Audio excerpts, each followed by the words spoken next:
What? Where am I?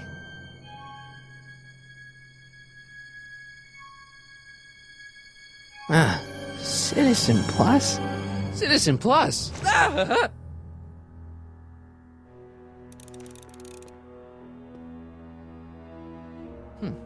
Doesn't look like it's on.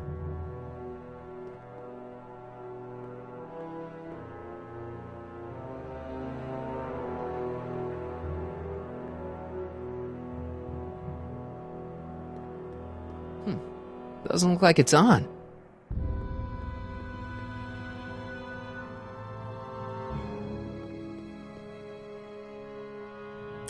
Make sure the McFly boy is prepped for his Citizen Plus treatment by the time I finish with my husband.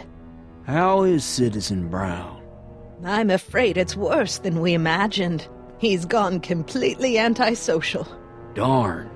We're using every tool at our disposal to snap him out of it. But I fear that nothing short of a complete personality rebuild will bring our leader back to us. And it's all McFly's fault? Unbelievable, isn't it? One teenage hooligan has brought Hill Valley to the brink of ruin. Ah, well. Let me know when he's ready. I'll be tending to Citizen Brown. I gotta get out of here and rescue Doc. Someone's locked up all my stuff. I'll never get that combination on my own.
That's not very relaxing.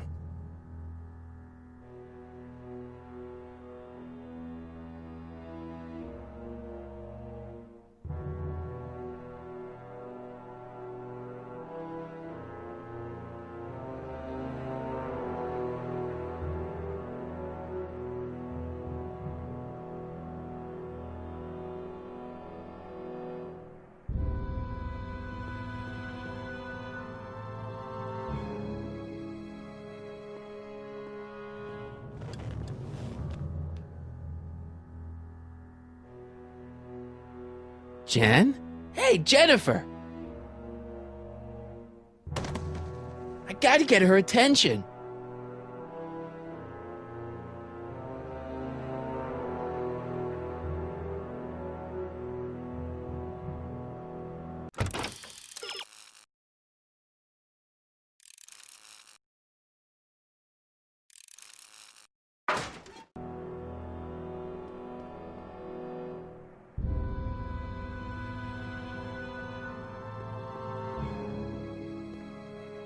Hey, let me out!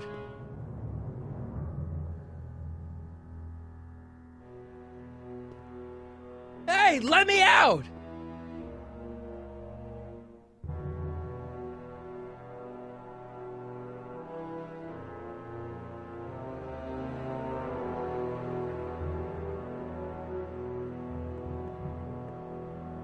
Hello? What?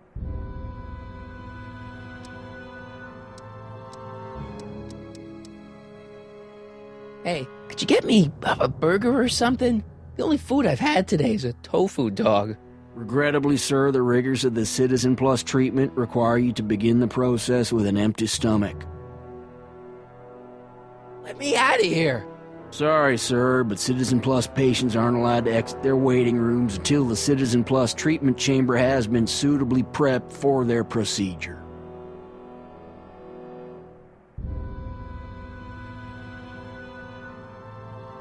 Why is all my stuff locked in a cage? In order to ensure that Citizen Plus patients don't injure themselves, their belongings are placed in a locked box until the completion of their Citizen Plus treatment. Injure themselves? It's a very intensive process. Some people can't handle it. You can't keep me in here. It's against the law. When you signed your Citizen Plus treatment agreement, you gave the Citizen Plus ward legal approval to incarcerate you until the completion of your Citizen Plus treatment. I didn't sign anything. Of course you did, sir. Citizen Edna handed me the paperwork herself. Of course she did. I don't suppose you believe me if I told you that Edna forged my signature? That's a good one, sir.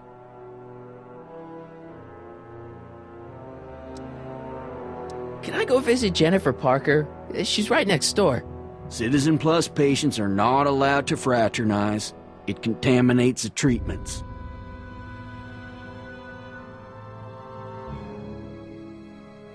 Can I take a look at my stuff for a second? Why? I want to make sure my guitar neck isn't getting bent. What? Come on, man. My parents spent a fortune on that thing. Fine. Back away from the door, sir.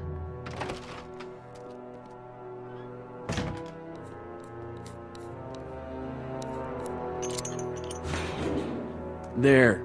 How's the guitar? I guess it's okay. Good.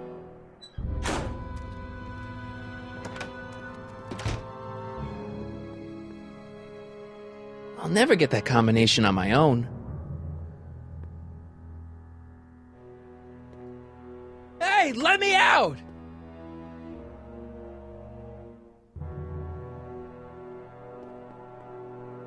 Hello?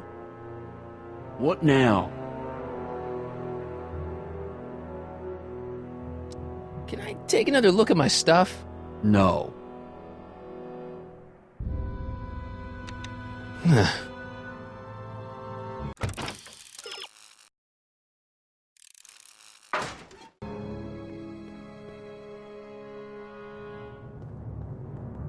Martin? Dad, is that you? Who else would it be? Where are you? Back in the garage. What are you doing in the Citizen Plus ward? Edna threw me in here. She can't do that to my son. How can I help?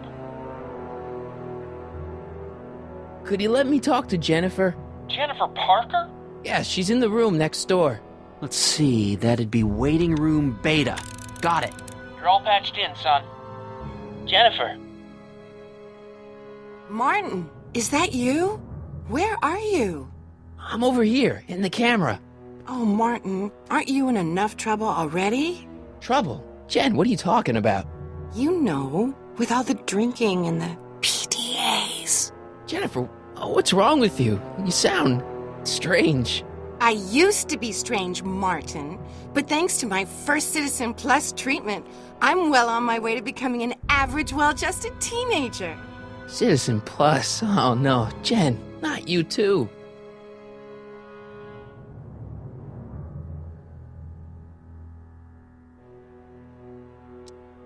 Jen, snap out of it. This isn't the real you. I mean, it's kind of like the real you, but not like the real you in this timeline. Wow, that's... I know, it sounds crazy. I'd never call you crazy, Martin. You're just sick. I should know I used to be sick too. But now I never want to spray paint a Buick or listen to rock music ever again.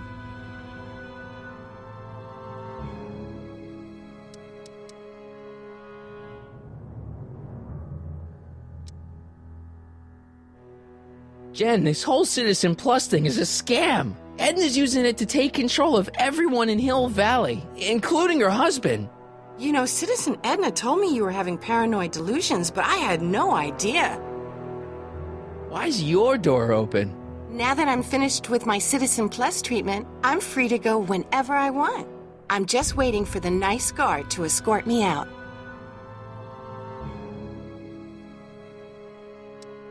Hey, on your way out, do you think you could help me break out of here? Oh, I couldn't do that, Martin. It's against the rules. Okay, forget breaking out. Could you at least come visit me? It's kind of lonely in here. I don't think it's a good idea for us to see each other until you've undergone your first Citizen Plus treatment. Why not? Because your gosh danged hormones are out of control, Martin.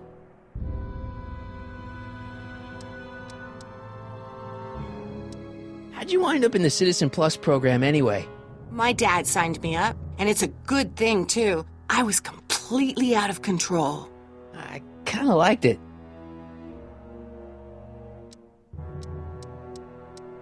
Hey, do you know what time it is?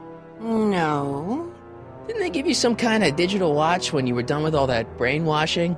The Citizen Plus watch? I won't get one of those for another 5 or 6 treatments. Rats. So, what was your Citizen Plus treatment like anyway? Well, that's weird. I don't really remember. Must be a side effect of the treatments. Could you hang around for a few minutes? It's nice to have someone to talk to. I'll be here until the guard comes for me. Then I'll really have to tell him about how you're hijacking the cameras. Oh, come on, don't be a narc. I'm not a narc. I'm a good citizen.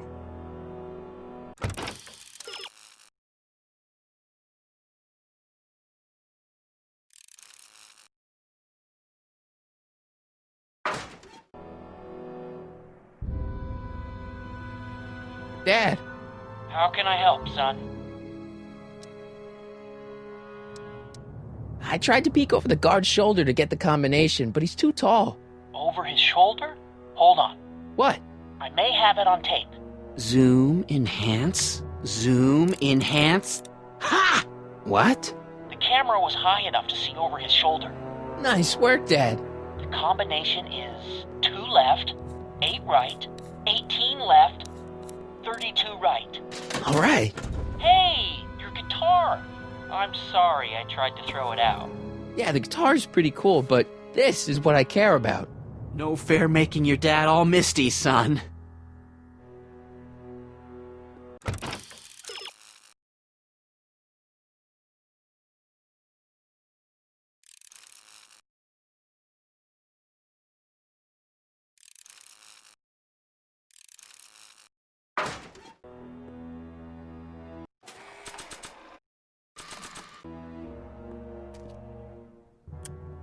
Okay, Jen, here's a little something I think you're gonna like. At least, I hope you still do. Martin? Jennifer. Oh, Martin. Martin? What are you doing?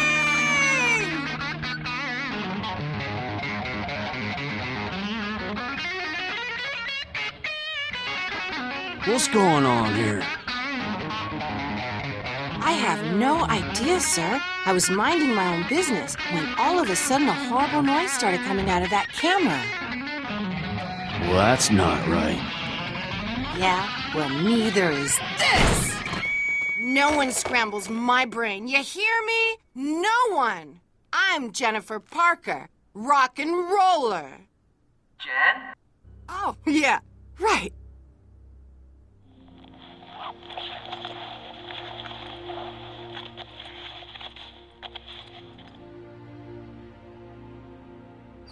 Yeah, Jen. No time for small talk, McFly. We need to get you disguised so we can walk out of here. Calvin Klein underwear? Really? There. How do I look? Little short for a stormtrooper, but it'll have to do. Come on!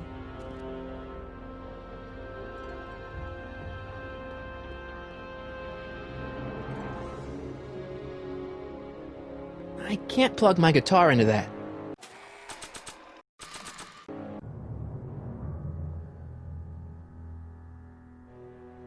Okay, Hotshot, what's next? Now we rescue Citizen Brown, get the hell out of here, and get things back to the way they're supposed to be. Whatever, just as long as I get to break some stuff. I've got a lot of pent-up hostility right now, you know? Miss Parker, What the? Yeah, I'm here to escort you to the lobby. Your father's waiting for you. Can he wait? I was hoping that this attractive young man could take me on a tour of the facilities. I'm afraid I really must insist, miss. relax, Jennifer. I've got everything under control. Really? Really. Okay then. But first... Mwah. What was that for? For saving me, dummy. Let's go, officer. You know, I'm probably gonna have to write you up for a PDA violation. Oh, bite me. What? Rock and roll.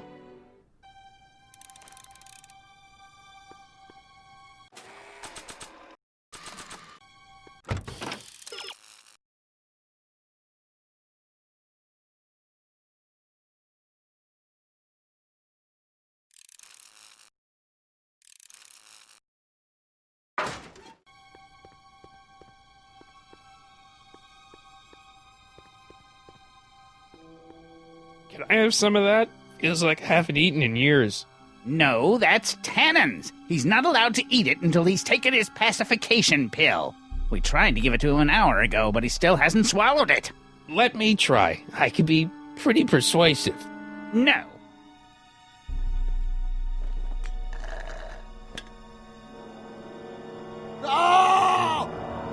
Don't touch that! I need the caffeine.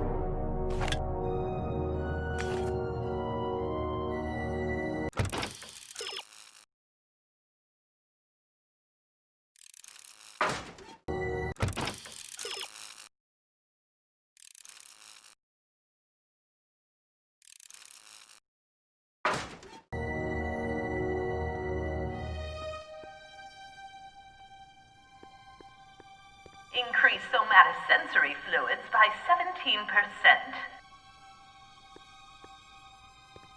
Wow, they've really got this door locked up tight. I wonder what sick freak they've got in here. Ah! I should have known.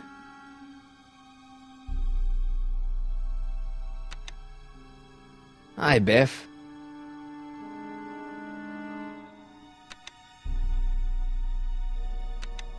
Looks like your intercom's busted. Just as well. It'd probably be just a bunch of swearing and mixed metaphors anyway.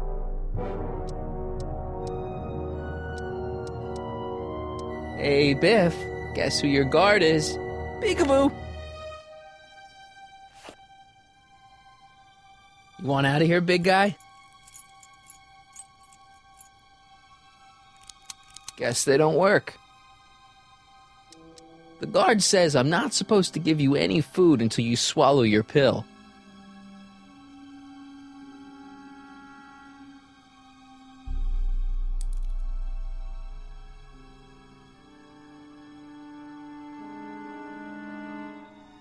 I'd never get my hand under there.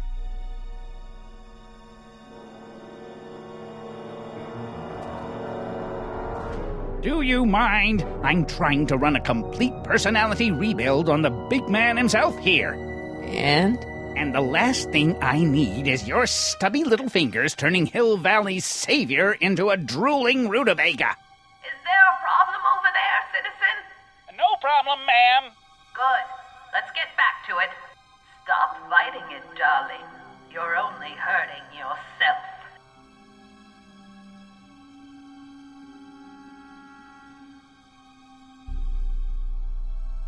Looks like a giant air freshener. Weird.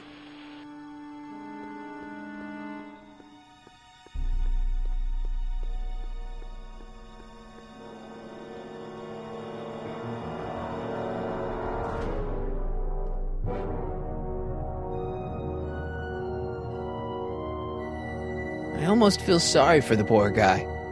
Almost. Hi, Biff. Bye, Biff.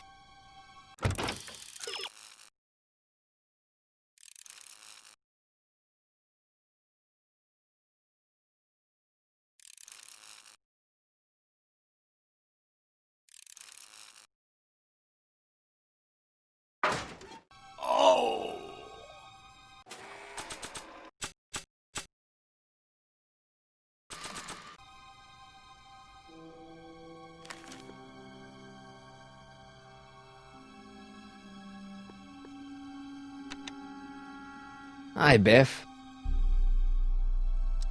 Come on, Biff, just swallow your pill.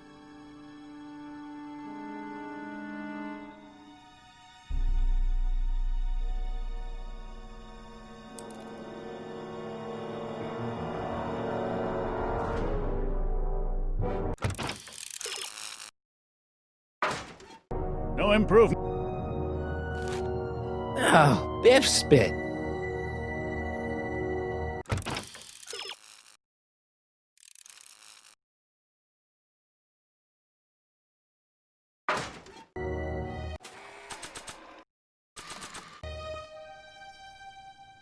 Hey, is that a public display of affection over there? What?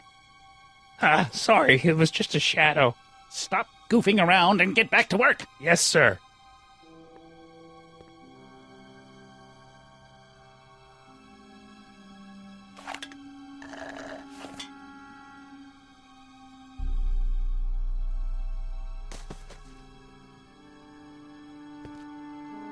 Jeez, what have they been feeding Biff? Horse tranquilizers? You, God! Who, me? I mean, me? Yes, you! As you can see, that slacker of a technician is sleeping on the job again. Please be a dear and tend to the Citizen Plus control panel, will you? Sure. Okay, Doc, I'm in. Now, how do I get you out of here without turning you into a vegetable?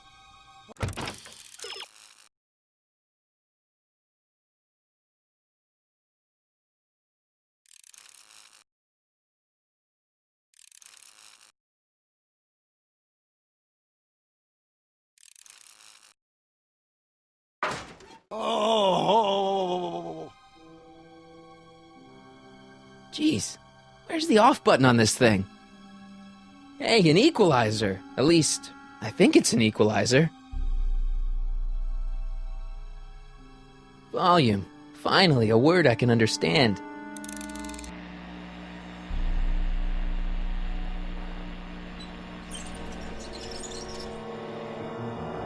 Okay, that moved him a few inches. Maybe I can blast him right out the door. Just let it go, Emmett. Optics.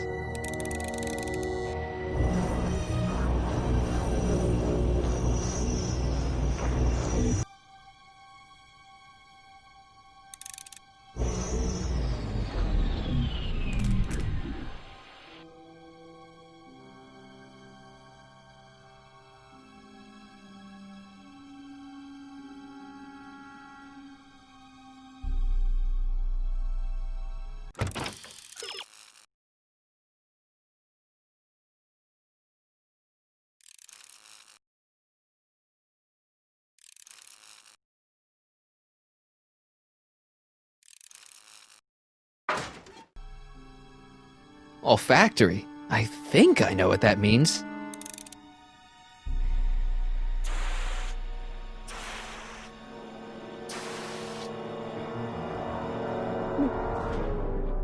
What the? Looks like the aroma tanks have clogged themselves again. Oh, thank you. I hadn't noticed that. Come on, make yourself useful.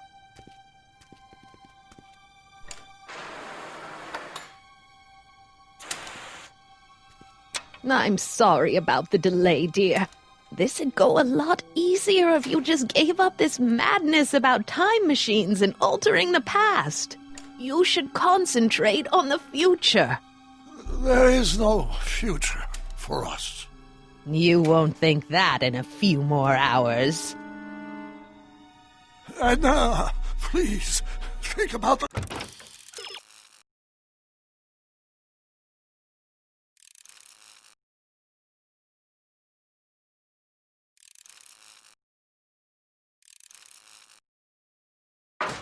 consequences of your actions.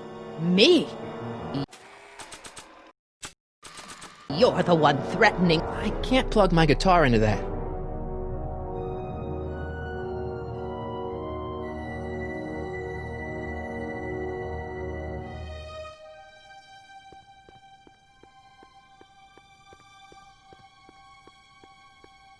There's no one in my cell to talk to.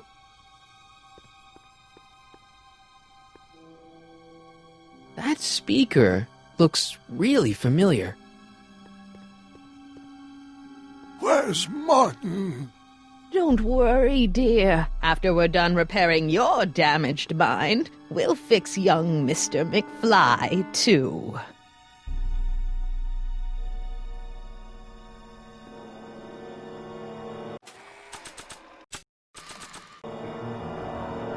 I can't plug my guitar into that.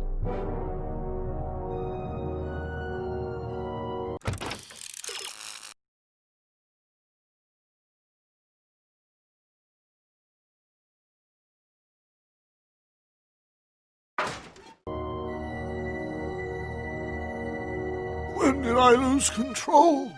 Oh, dearest, you never had control. That's why you needed me in the first place.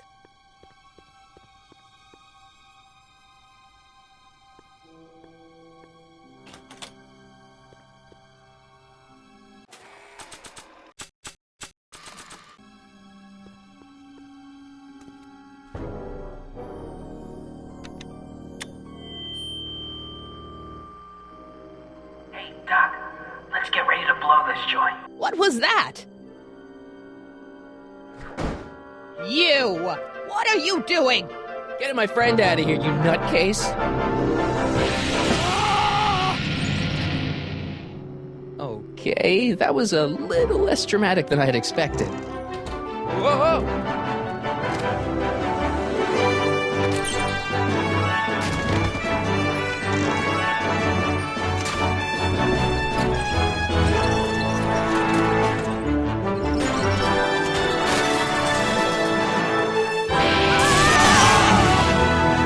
Let's go, Your Honor. What? I can't hear you! You're welcome! After him, you slackers!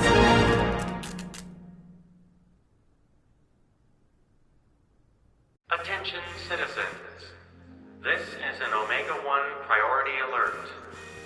Potentially disruptive nonconformists are loose in the courthouse. Please return to your homes until the situation has been resolved. Have a nice day.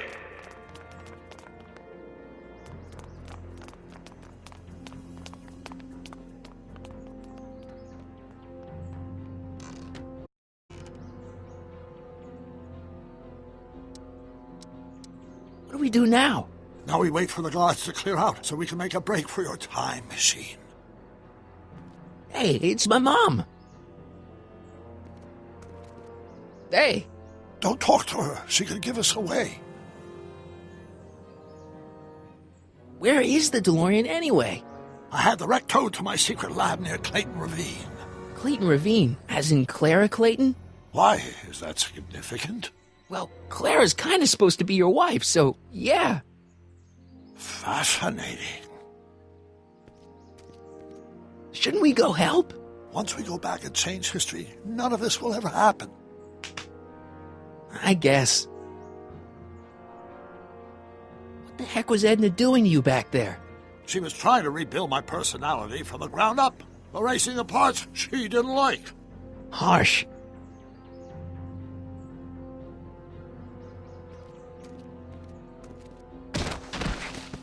All right, Dad. No offense, Your Honor, but why'd you marry Edna anyway? She's kind of crazy. Yes, now. But back when we were first dating, her madness was tempered by an ironclad sense of right and wrong. At least, that's how it seemed to me at the time.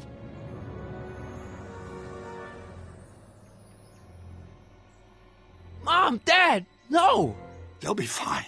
Once we repair the time stream, none of this will ever have happened. I guess you're right.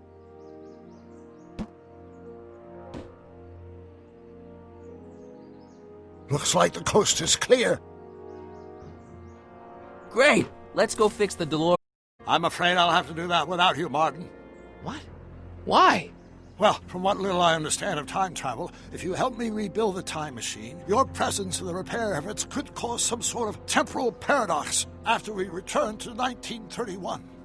So what am I supposed to do? Just hang out here in Bizarro Hill Valley until you fix the time machine? Exactly. But don't worry, if things work out according to plan, you won't even notice I'm gone.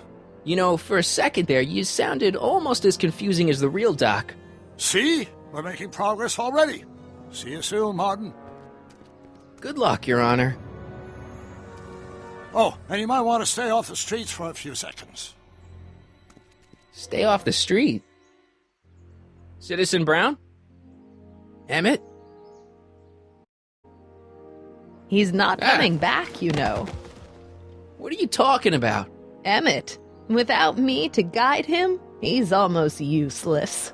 Before I found him, he was a miserable failure who never finished anything. But with me to inspire him, look at what we've built!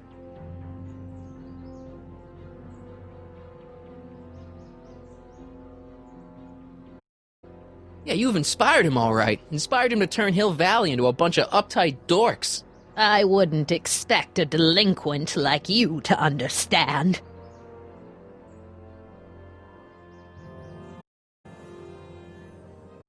You think you've inspired Doc? I'll have you know that without you, Emmett Brown is destined to build a time-traveling DeLorean and a flying time train.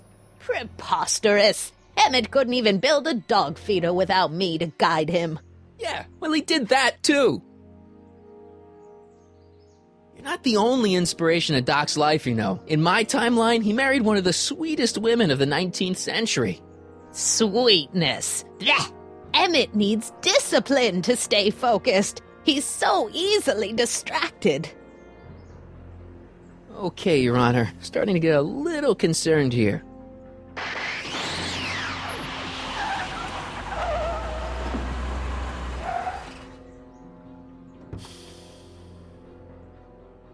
It worked! Ha-ha! 1 second I'm in the present, the next I'm 6 months in the past. Amazing! 6 months? It took you 6 months to repair the time machine? 6 months, my family fortune, and a sketchy deal with a gang of Libyan nationals. But it was all worth it for this moment. Ha-ha! Emmett, don't do this. You need help. Oh, blow it out of your exhaust port, dear. Now that I've escaped into the past, your pack of divorce lawyers can't... Martin, how long have you been waiting for me? A couple of minutes, maybe? That's curious. I set the repair time circuits to arrive only a couple of seconds after I left. Oh, well, I'm sure there's no need for concern. It's probably just a minor miscalibration of the time circuits. Here. What's this? Clothes for our trip. We can't have you traipsing around 1931 in that ridiculous outfit.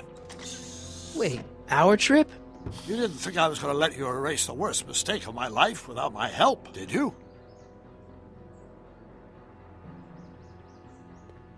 Fine, leave!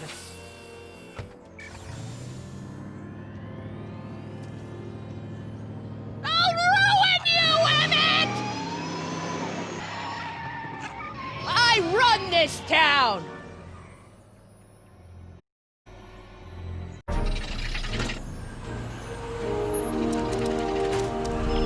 Time circuit set for August 26, 1931. You ready to go, Your Honor?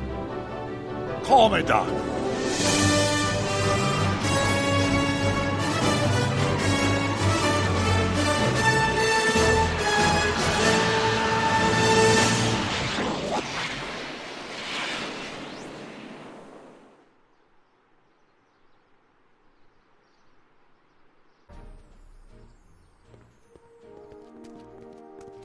This is where I last saw him. You, teenage you. You were headed this way, arm in arm with Edna.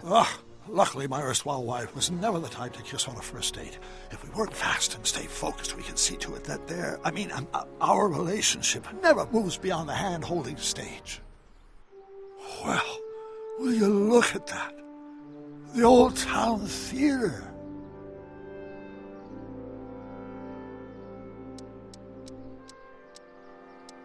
Uh-huh. I haven't thought about this place in years. The missus made me tear it down back in '71. Said the movies were corrupting the younger generation. It was all nonsense, of course. I spent countless evenings here in my youth, and it never turned me into a hoodlum. Say, remember Public Enemy? Why, you dirty rat, no good yellow-bellied stool? Never did manage to see Frankenstein, though.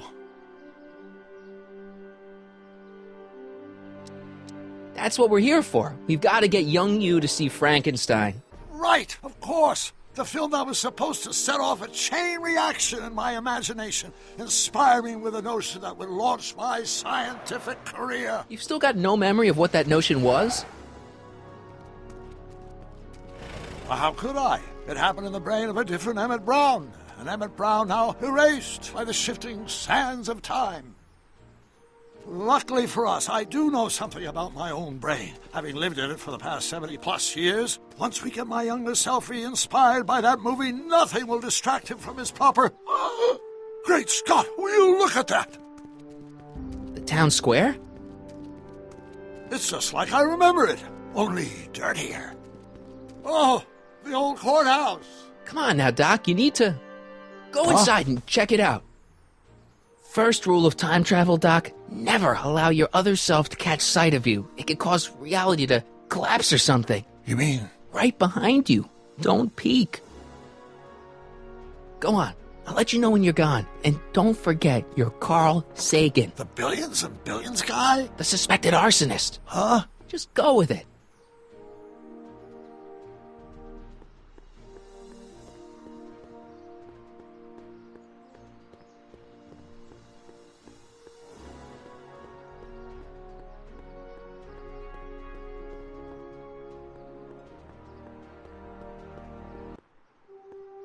Michael, you do show up at the oddest moments. Where have you been hiding?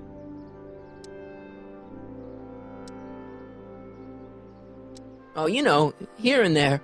You're a little hard to pin down yourself. I went looking for you last night, but... I believe I was off entertaining a beautiful lady. You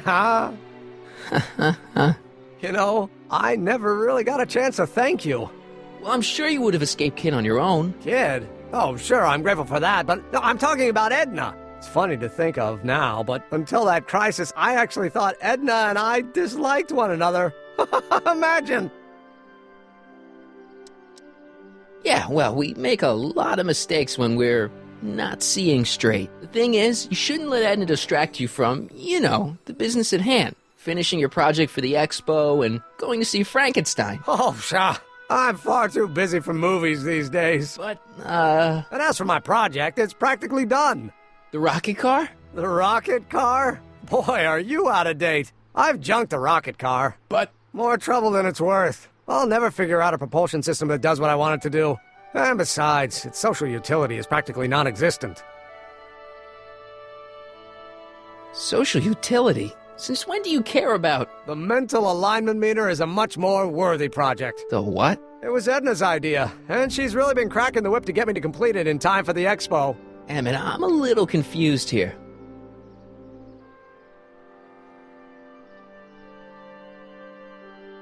What day is it? Why, it's opening day. The opening day of the expo. Which reminds me, I'd better skedaddle back to the lab. If Edna catches me dawdling, there'll be heck to pay. Catch you around, Corleone. October 12th? Doc?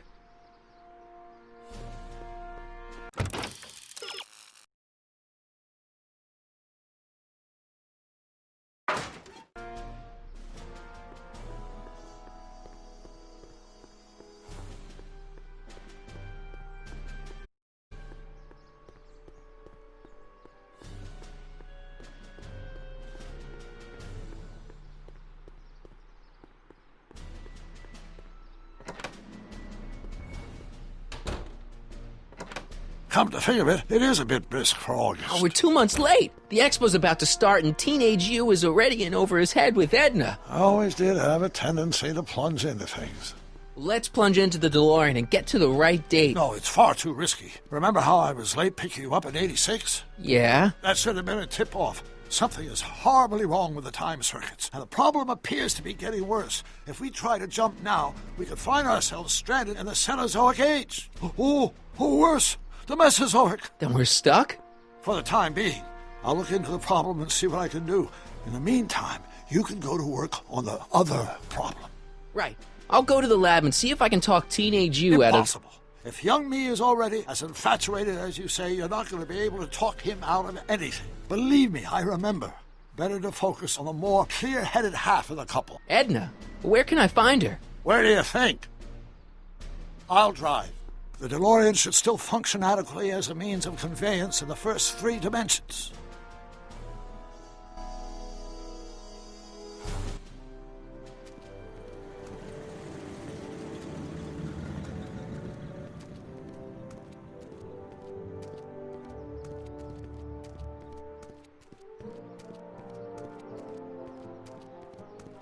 You were right. There she is.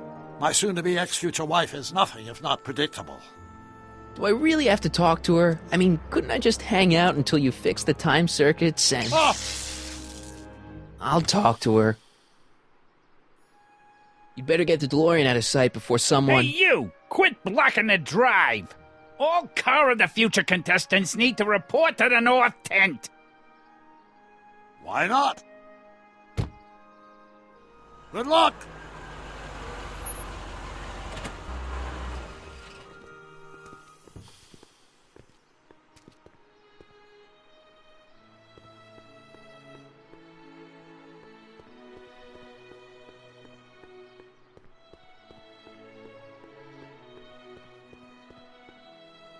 Spell it B-R-O-W-N. It's not exactly an obscure name.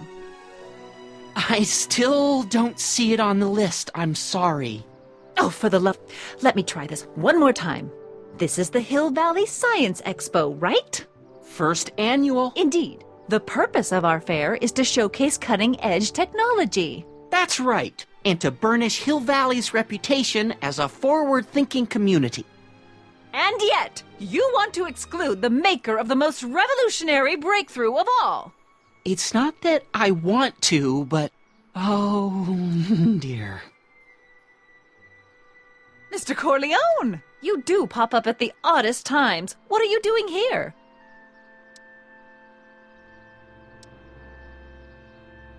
I need to... Whatever it is, I hope you don't have to deal with Mr. Stonewall here. His sole function seems to be preventing people from accomplishing their business. Honestly, with him keeping the books, it's a wonder the Tannen gang got as far as they did. Have you seen Emmett?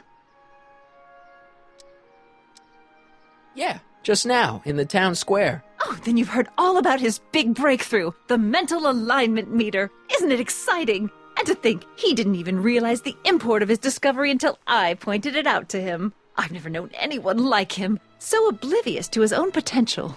I kind of wanted to talk to you about Emmett and his potential. Funny, I didn't spot it myself at first. In fact, for the longest time, I thought I didn't even like him. Yeah.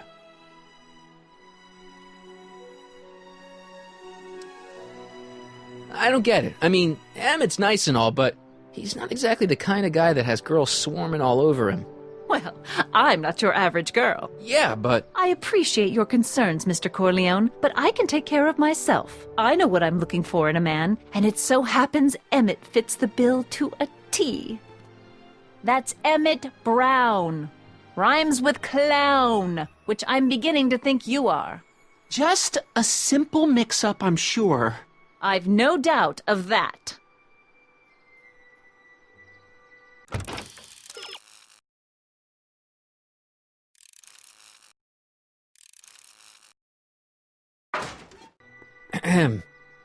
You said that Emmett fits your bill of requirements for a man. Yes? What would that list be exactly? You'd make a good reporter, Mr. Corleone, you know that? Well, his physical appearance for one thing. Emmett may not be Clark Gable, but he cleans up surprisingly well. I gave him my grandfather's white suit to wear at the expo. Oh, you should see him in it. He looks positively radiant. Looks good in a suit. Got it. And he's completely devoted to me. That's important. I've got no time or tolerance for playboys. Faithful as a Labrador. Check. Thirdly, and most important... Yes? Well, his mind, of course. It's brilliant, and it's virtuous through and through. His own mind map shows him to be a model citizen. Good brain, I see. And if it turned out that you were mistaken about any of these qualities... Say, what's your game? Just curious, just trying to understand the female mind. Well, understand this. I'm not some faint-hearted girl who'd run away at the first hint of trouble. I've made a big investment in Emmett. Not money, but I've sunk all my ambitions into him. I'd have to be thoroughly disillusioned before I'd call it quits with Emmett. Got it? Uh-huh. Now, Mr. Cub Reporter, is there anything else?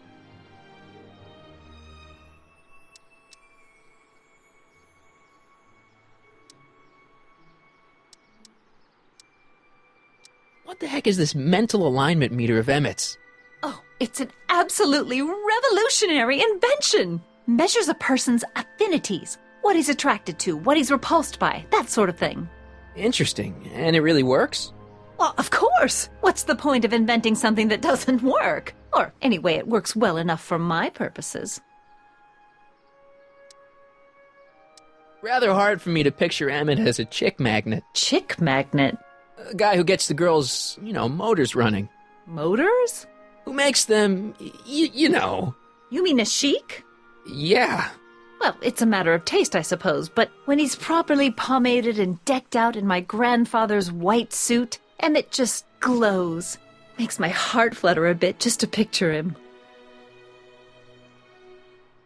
You say you know Emmett is a model citizen, but you don't know him as well as I do. Did you know he once cheated some Libyans out of plutonium?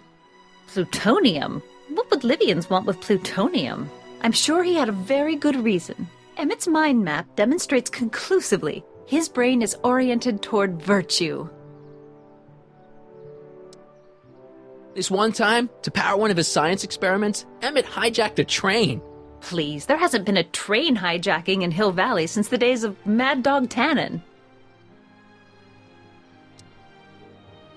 Emmett's done a lot of shady things in his time. My vice principal warned me to stay away from him.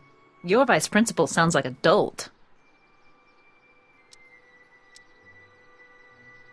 That's all the questions I got. Very well, then.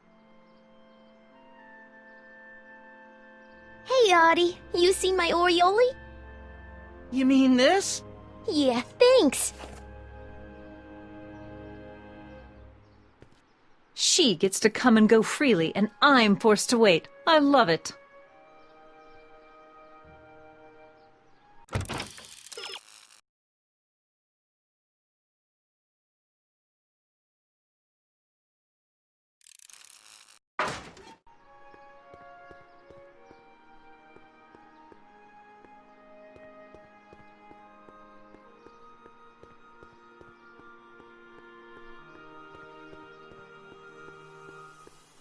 The Brown place is on Riverside Drive, way too far to go on foot. I wonder how Doc's coming with the DeLorean.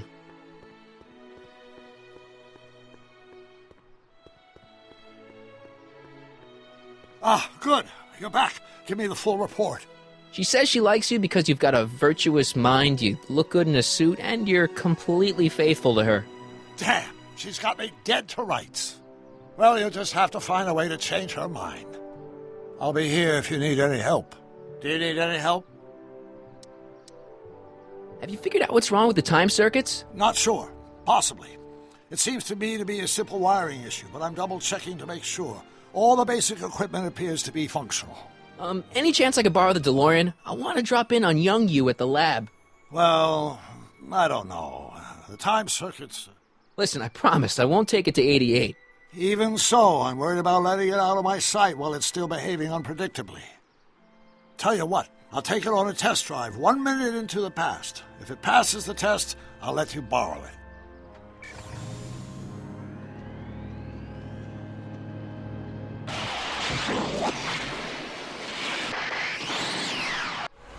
It worked! Didn't it? I'm afraid not. In fact, the discrepancy appears to be getting worse. I arrived 6 hours ago. Oh, too bad. I didn't want to risk undoing any of the work you've done thus far, so I kept out of sight. But the time lag wasn't entirely a waste. I stopped by the hardware store and bought the parts for a chronometric analyzer. A what? A diagnostic device. See, I plug it into the time circuits and set them to cycle. When the green light goes off, I should have the data I'll need to understand the scope of the problem. Hey, no driving the exhibits off the lot!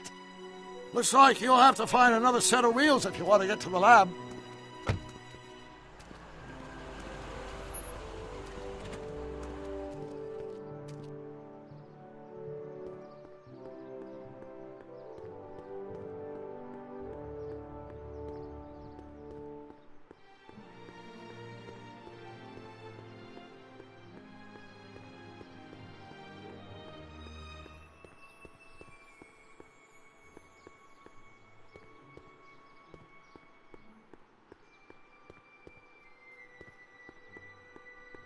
No keys. I'll have to find my wheels somewhere else.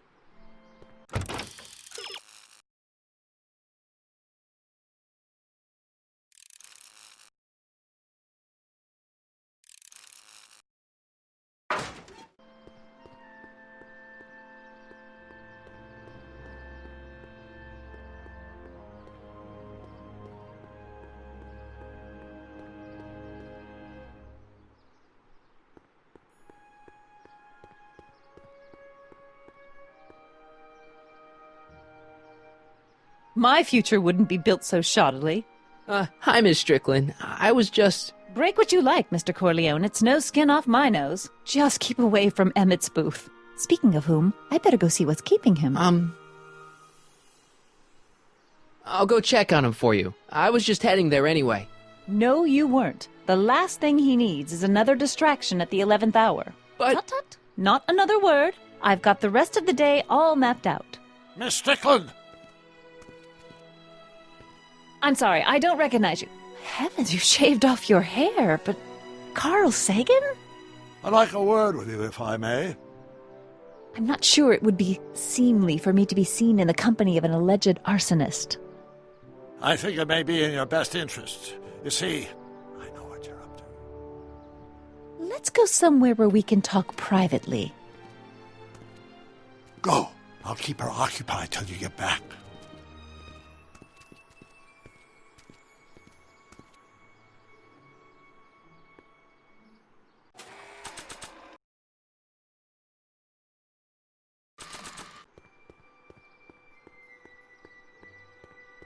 Hang on, Emmett. Hope you're ready for a big breakup.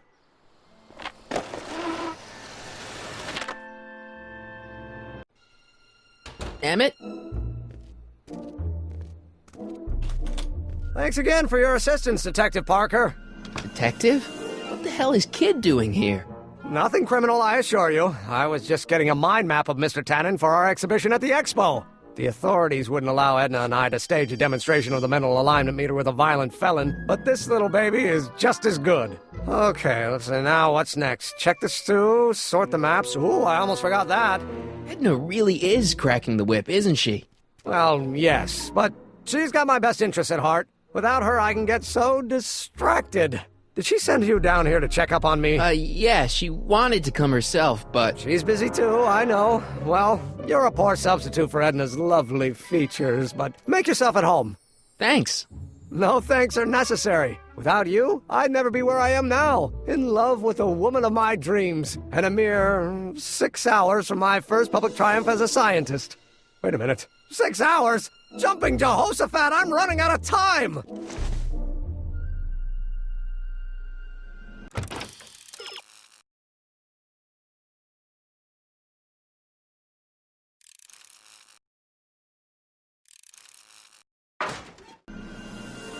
Hey, Emmett, got a sec? Why, yes. In fact, I've got several.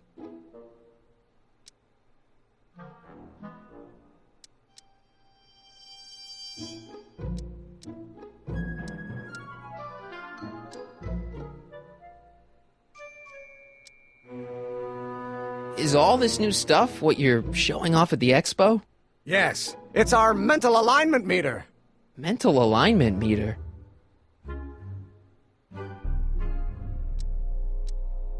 What's a mental alignment meter? It's the most revolutionary piece of technology since the cotton gin. What does it do? It reads and interprets the subconscious desires of the human mind.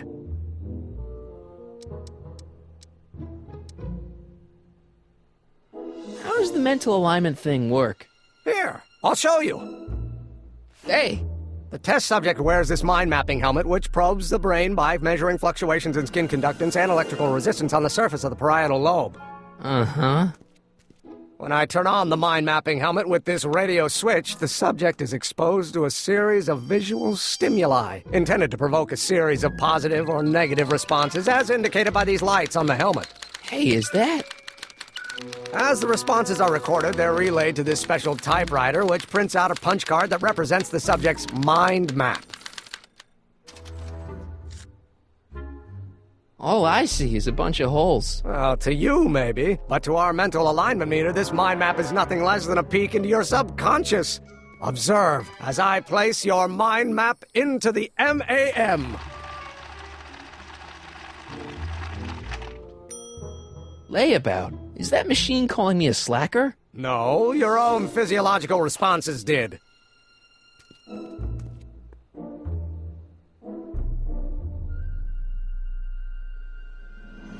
Anyway.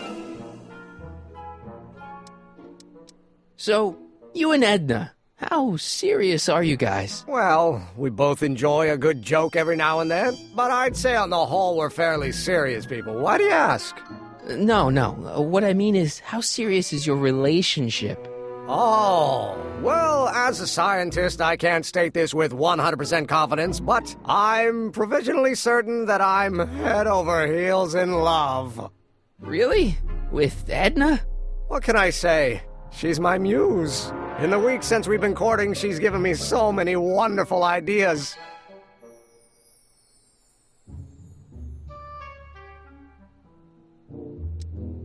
Did you make a mind map of yourself? Of course. Take a look. Edna's right. You are a model citizen. At least as far as my invention's concerned. Confidentially, this whole enterprise is a little light on the hard science and a little heavy on the smoke and mirrors.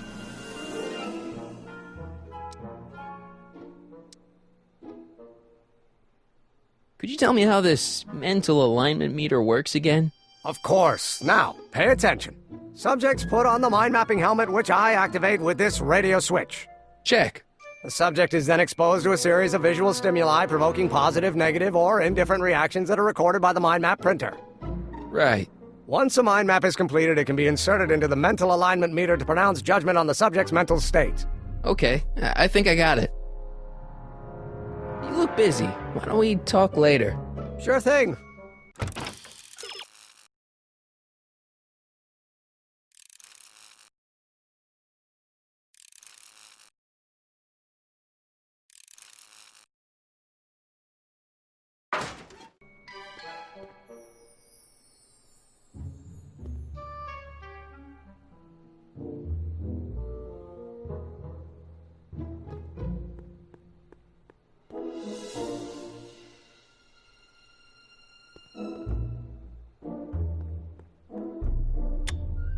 Nothing happened. Well, that button advances the slides during the mind mapping test. It only works while the test is running.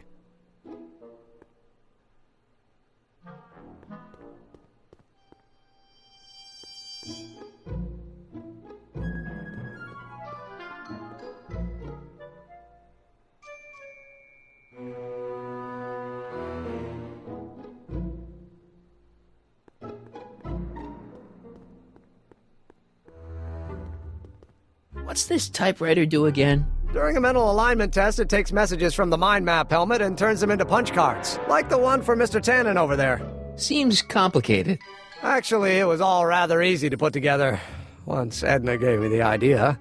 Sounds to me like you should be working on harder problems then. What? Sorry, I've got to get back to work.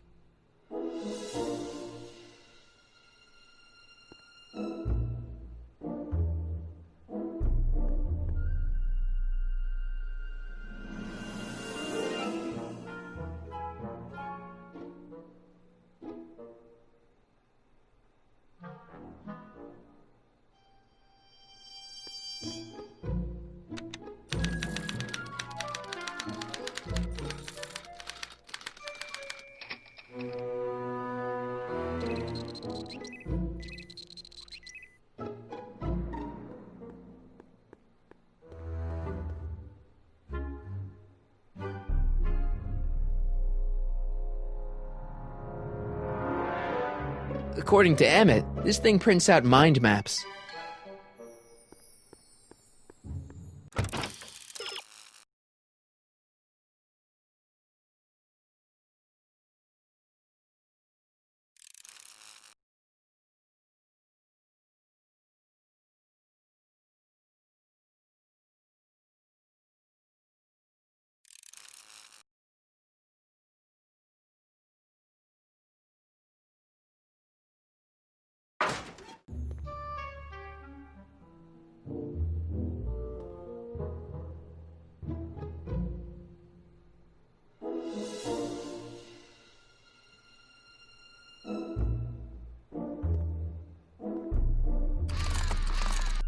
No!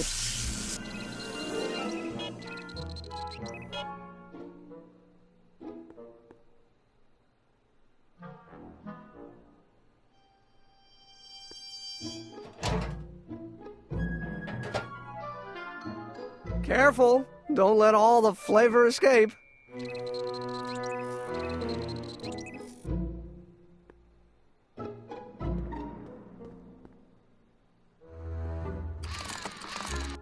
Ow!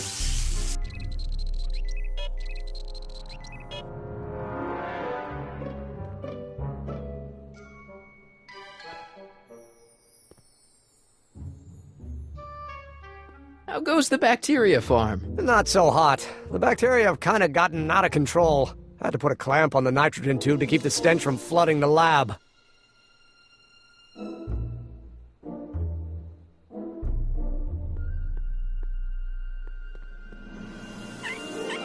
Ew.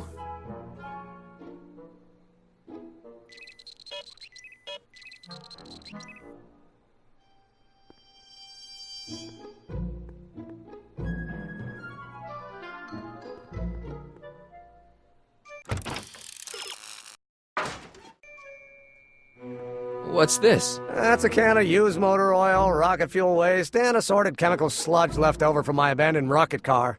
Gross. Accounting doesn't enter into it, but it is disgusting. Would you mind disposing of it on your way out? Sure.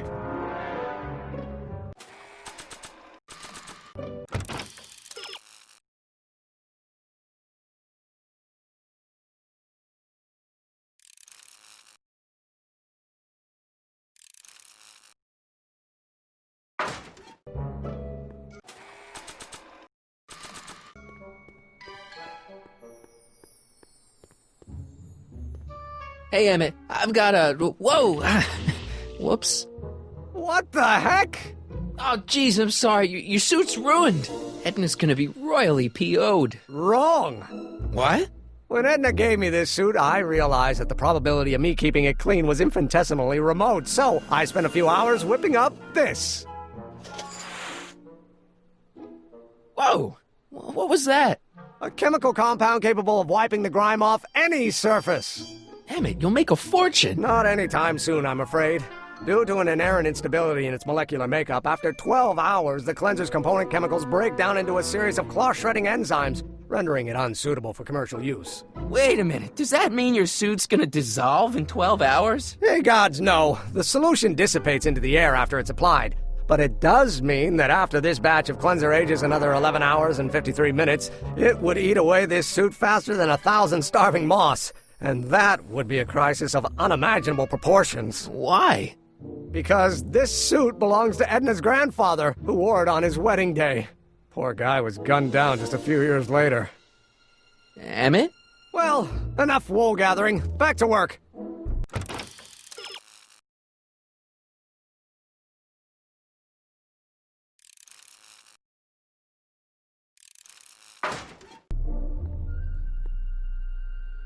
I don't want to get that covered in any messy oil. That cleanser doesn't seem very portable. It isn't, but this is. A perfume bottle? Yes. No. I mean, yes, it's a perfume bottle, but inside is a concentrated dose of my all-purpose cleanser. With a little luck, this should last me through the next 12 hours before its component chemicals break down into a series of cloth-destroying enzymes. Clever.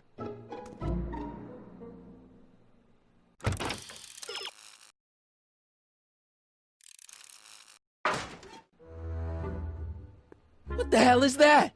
What? Sorry, I thought I saw a tarantula.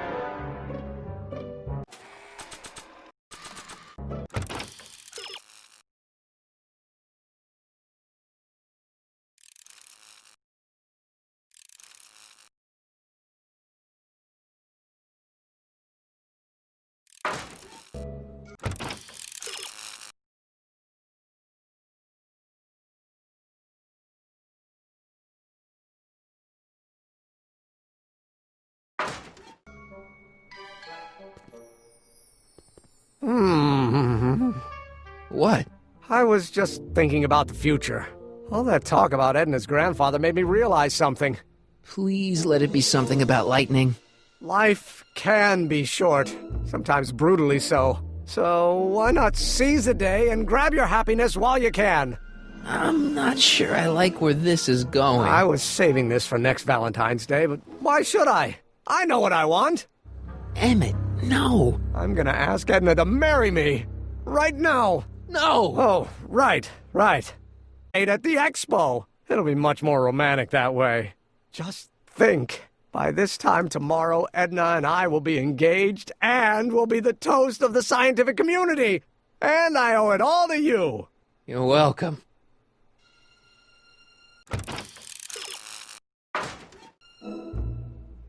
Hey, Emmett, I've got to go out for a while. I thought Edna sent you to make sure I wasn't getting distracted. Oh, you'll be fine.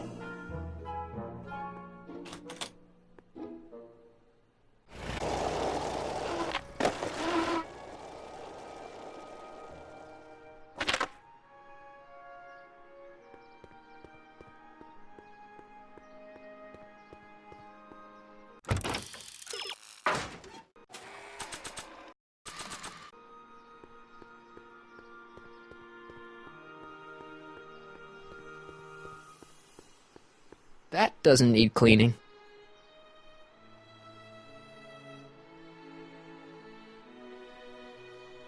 That doesn't need cleaning.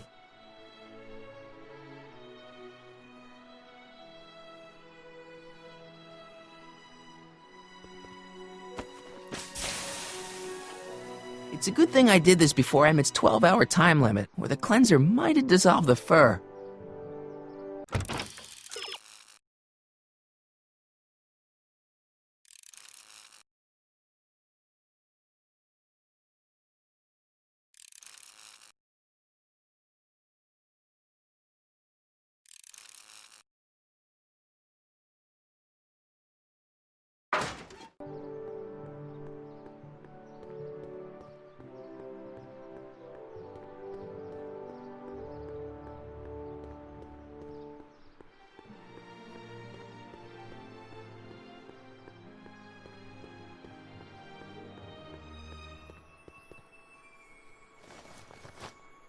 It'll be safe in there.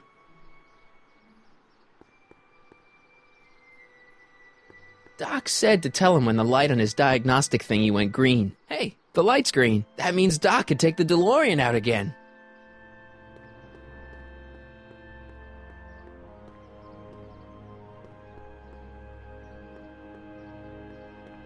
Hey, Doc. Mr. Sagan. Excuse me a moment, Miss Strickland. I've got her neutralized for the moment. How's the plan proceeding on your end? About that gizmo you've got hooked up to the DeLorean? The chronometric analyzer? Yeah, the light's gone green. Wonderful. If the systems check out, I should be able to take it for another test run. I've got to run a short errand, Miss Strickland. I suggest you think about what I've been saying. Oh, I will.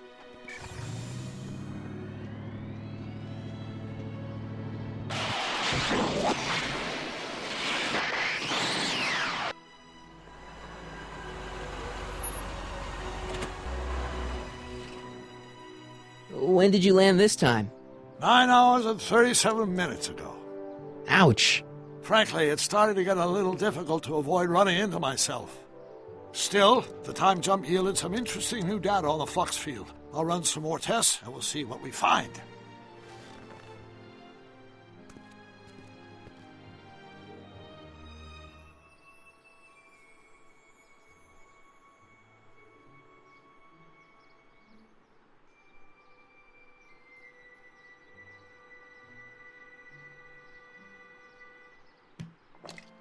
Doc's trip aged the formula a few hours. Not enough to turn it to acid, though.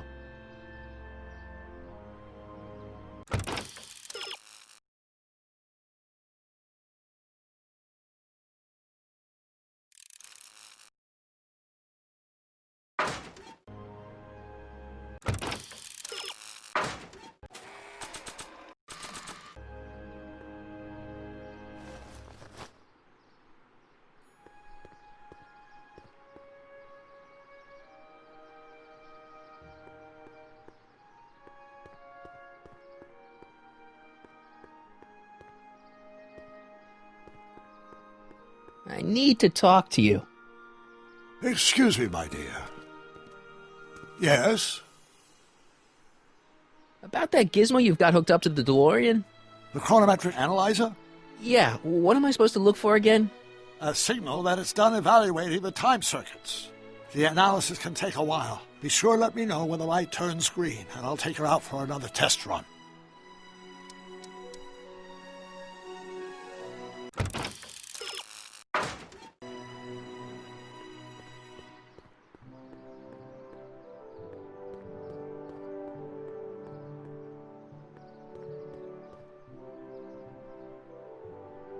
Hey, the light's green.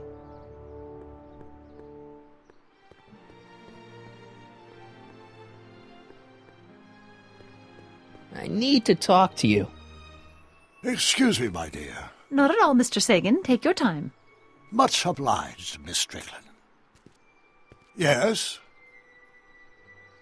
Your chronometer's gone green again. Excellent.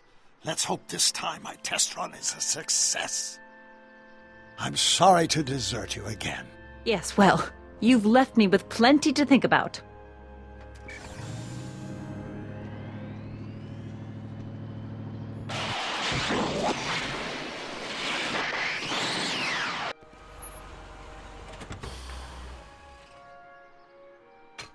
Any luck this time? Depends what you mean by luck. My arrival time was off again. By how much? 8 hours this time. Gave me the chance to take in 3 showings of Frankenstein. Good movie. A bit implausible from a scientific perspective, but I can see how my younger self would have been mesmerized. What about the DeLorean? Oh, yes. I did get one critical piece of information. The chromium elements in my circuits became unstable during the temporal shift. I should replace them with titanium. Great! Now, unfortunately, titanium won't become commercially available till the Kroll process is perfected in 9 years. 9 years? But there may be another solution. I'm going to fire up the chronometric analyzer again. Then, while I'm stalling Edna, you can... Uh-oh. Where did Edna go? The lab! You better get down there before she makes the situation impossible. I'll tend to the DeLorean.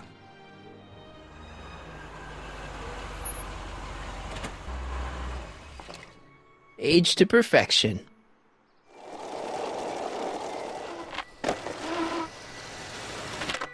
Hey, Emmett, I'm back.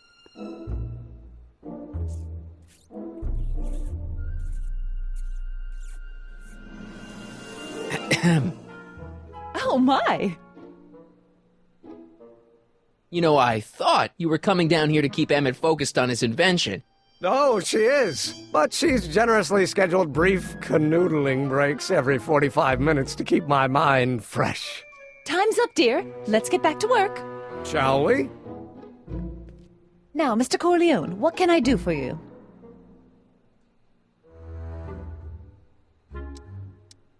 Mr. Sagan says he needs to talk to you back at the high school. He does? Whatever for?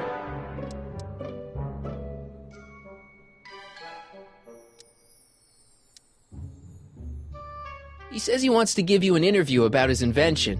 One of those tedious cars of the future? That can wait. I've got to keep Emmett focused on his invention.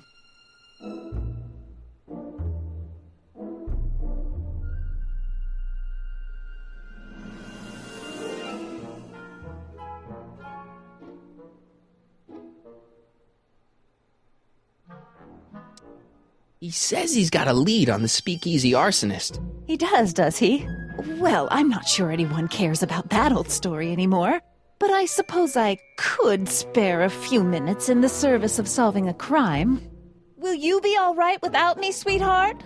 It'll be tough, but I think I'll muddle through. Try to keep him focused. He's so easily distracted. Don't I wish?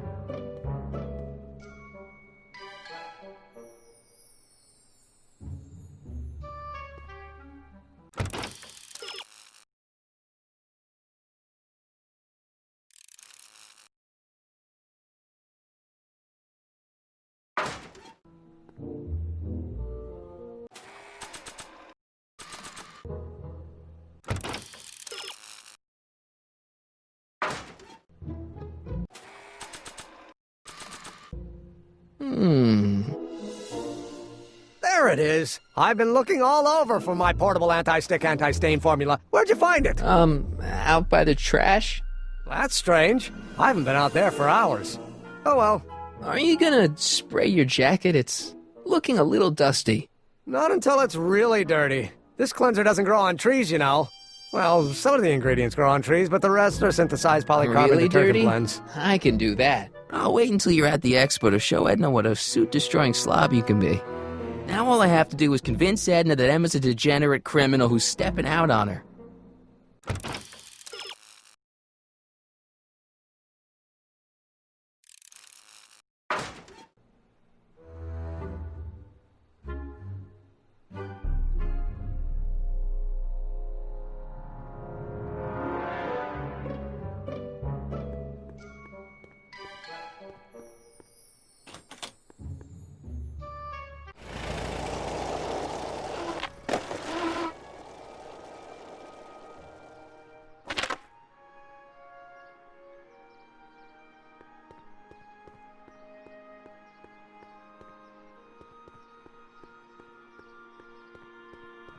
Can I talk to you a minute, Miss Strickland? Surely. Excuse us a moment. It's like this.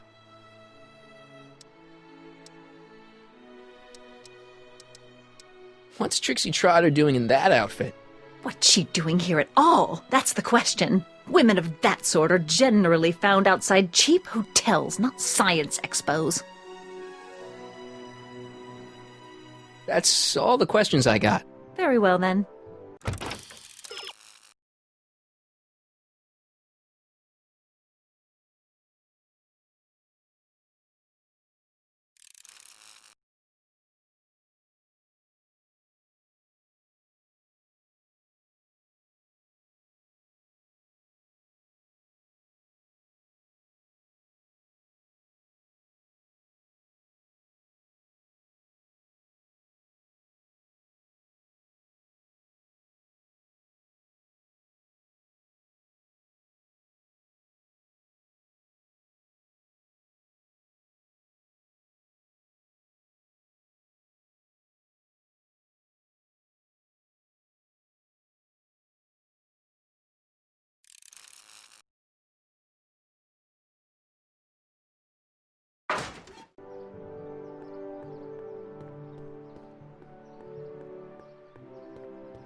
How's it hanging, Emmett? No time for small talk. I've got machines to tune and mind maps to sort.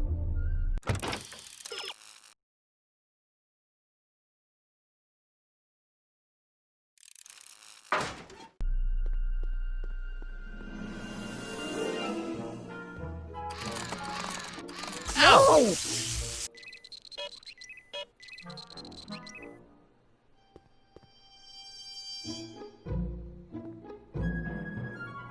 What's this?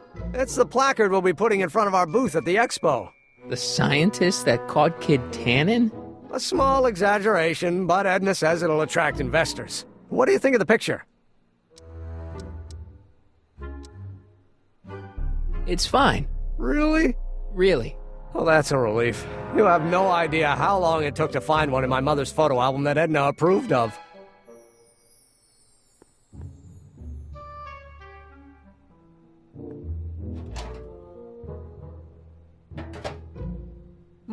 That smells good.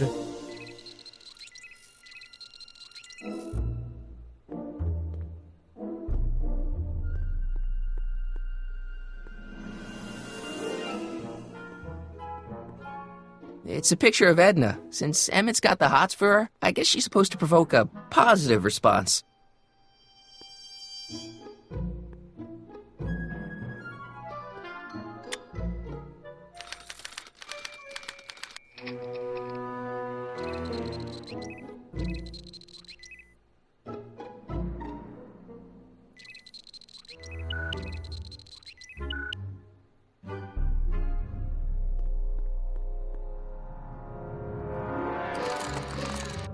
Ow!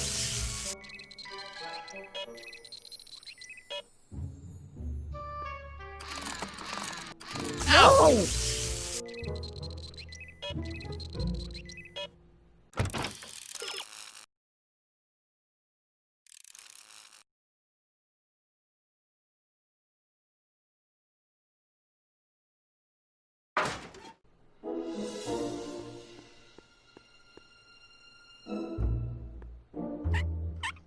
Ew.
So this machine takes those little cards and tells you whether or not someone's a good guy or bad guy?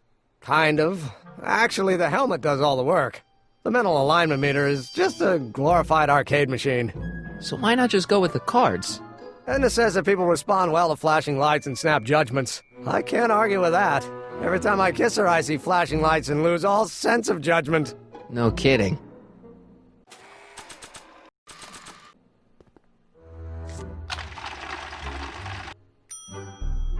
If I want Edna to break up with Emmett, I'll have to make his map more like Kid Tannen's.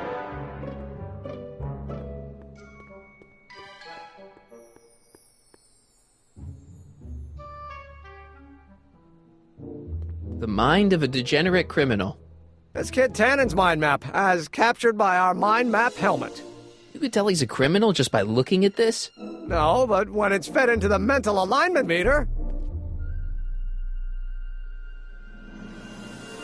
Weird. Weird nothing. It's science.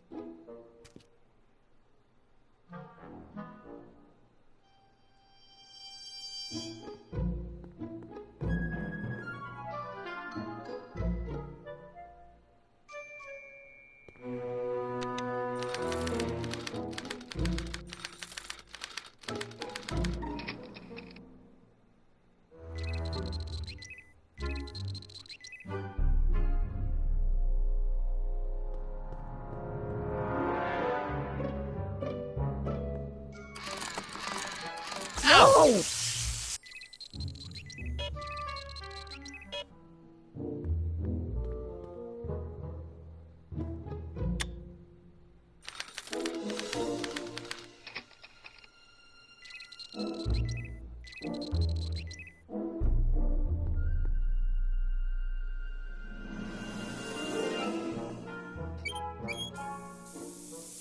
Ew! Oh.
That's not a great reading, but if I really want to get Emmett in trouble, I better aim for the bottom.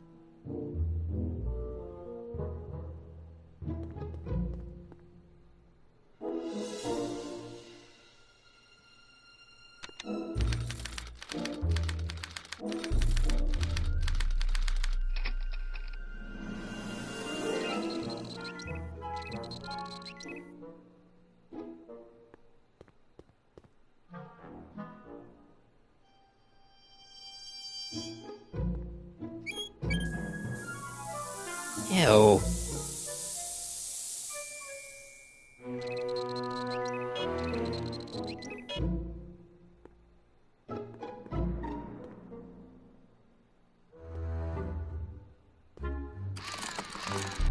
Ow!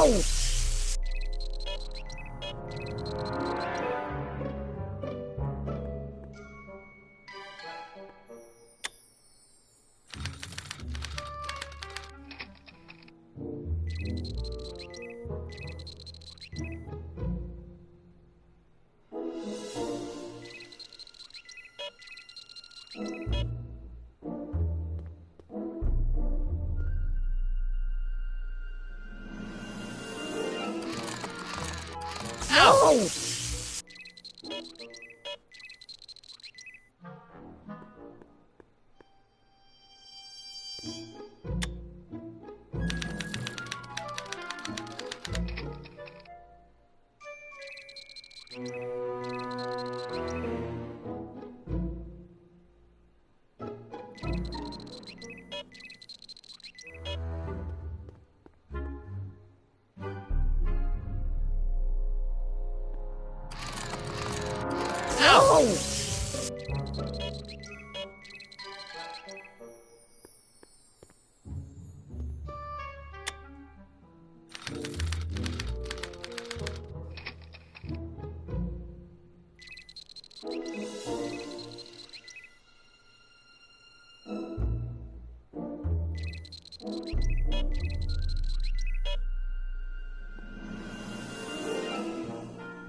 Ow! Ow!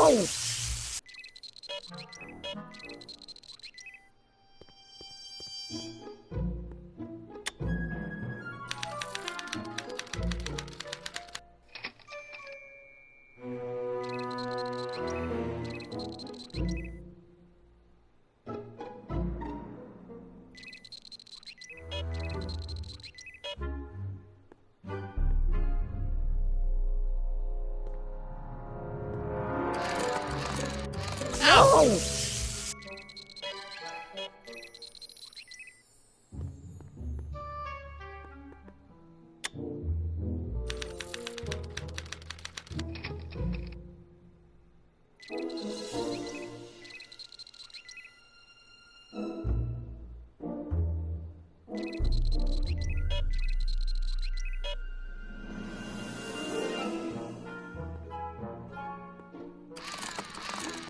Ow!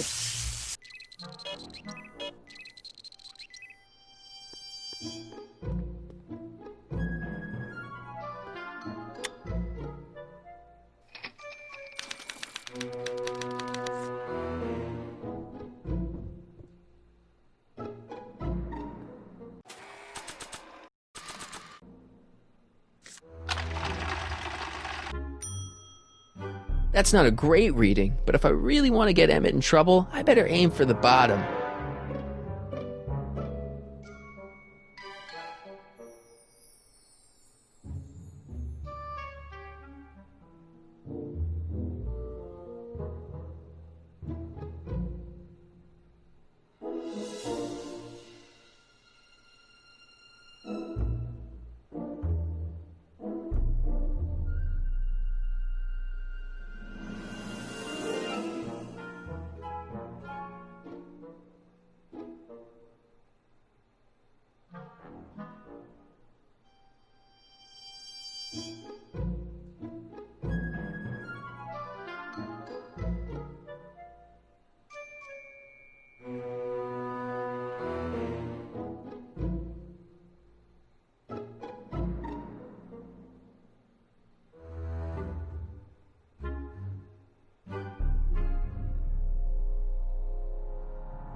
Hey there, you stinky little bacteria.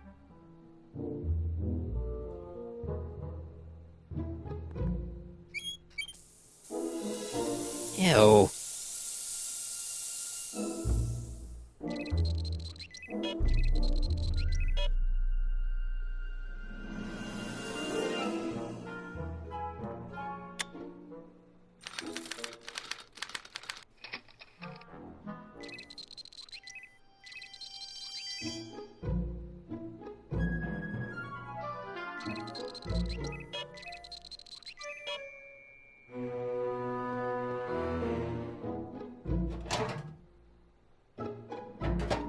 Ah, that smells much better.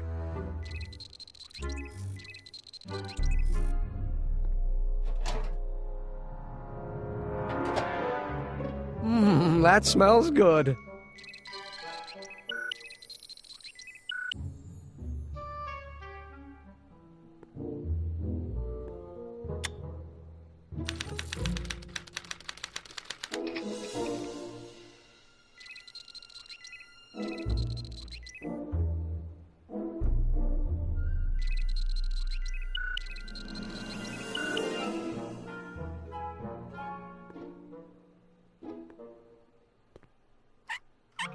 Ew.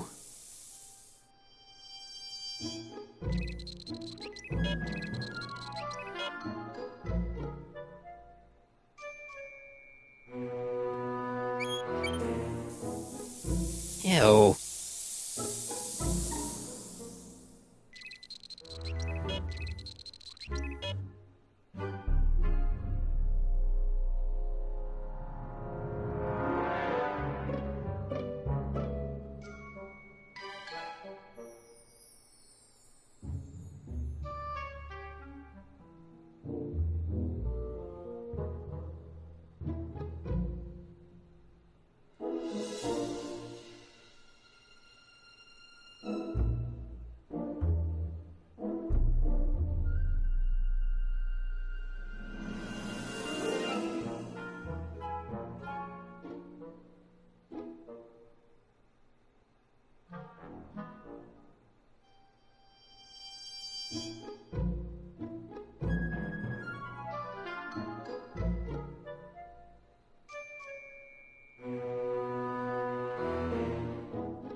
Ah.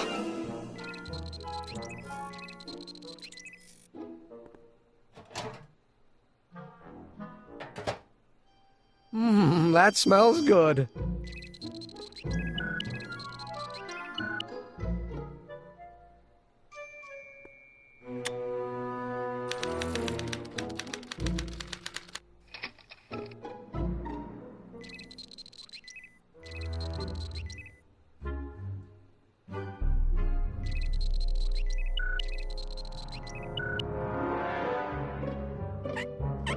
Ew.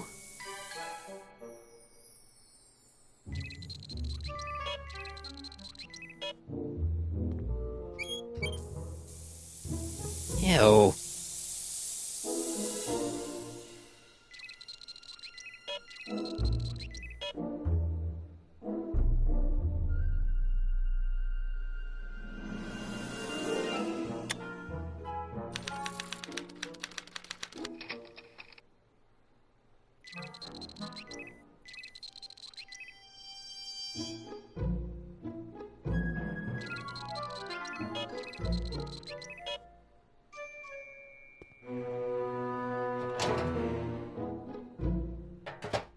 Ah.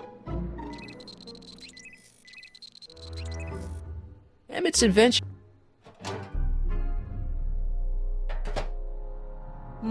That smells good.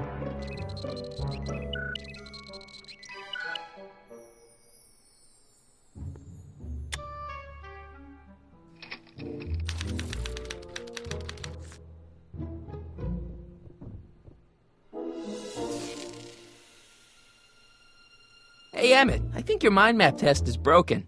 Oh, well, that switch just keeps shorting out on me. No time to fix it now. I'll have to take care of it at the expo. Looks like I'm not going to be doing any more mind maps. I guess I'll test this out and hope for the best.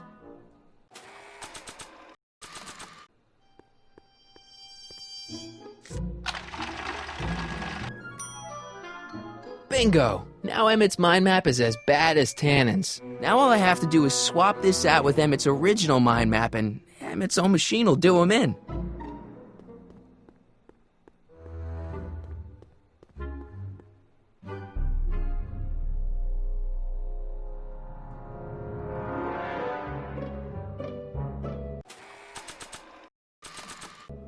If I'm gonna take Emmett's mind map, I better replace it with another one.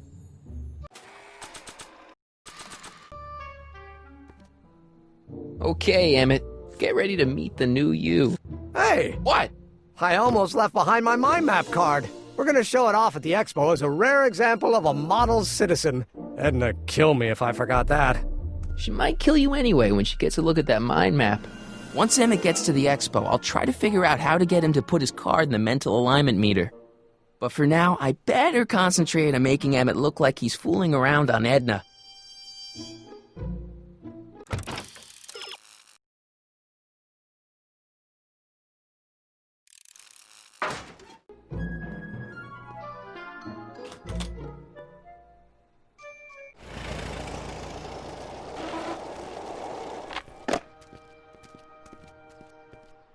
Marty!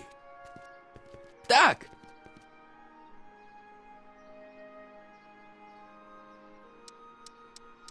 Where's Edna? She's inside, setting up her booth. It's almost time for the opening ceremony. Holy jeez, I better work fast. I think I got it all worked out. When it all comes together, Edna will think you're the worst guy in town. I just need a couple more pieces. Well, don't go to too much trouble. What do you mean? Oh.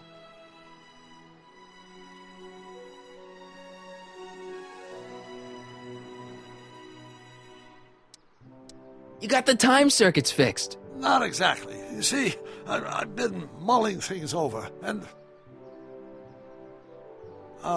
in the timeline you're from... The right timeline? Yes, I've got a wife. A great wife, Clara, and kids, and a dog, and a bitchin' time train, and... And Edna? How does her story turn out? How does she end up? Oh, well, Edna ends up...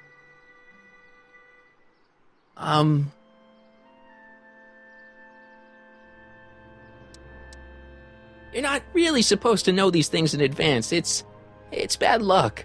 But you told me how my story turns out. Yeah, but... And it's not as if I'll be in a position to do anything about it once my younger counterpart's destiny has shifted.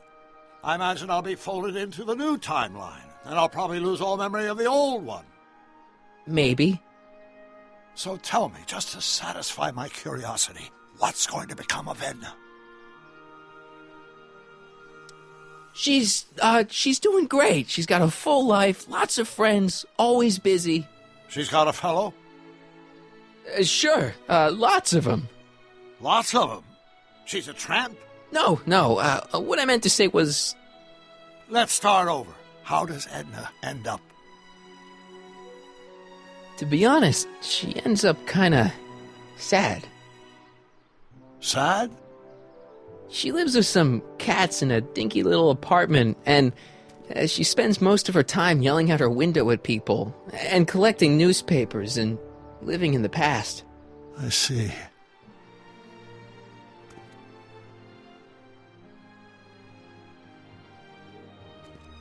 Perhaps we've been going about this problem the wrong way.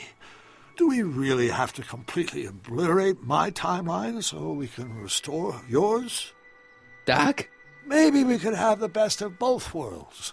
I could be with Edna, but it could be a little bit, more healthy. Can you hear yourself? Do you know what you're saying? Let me remind you.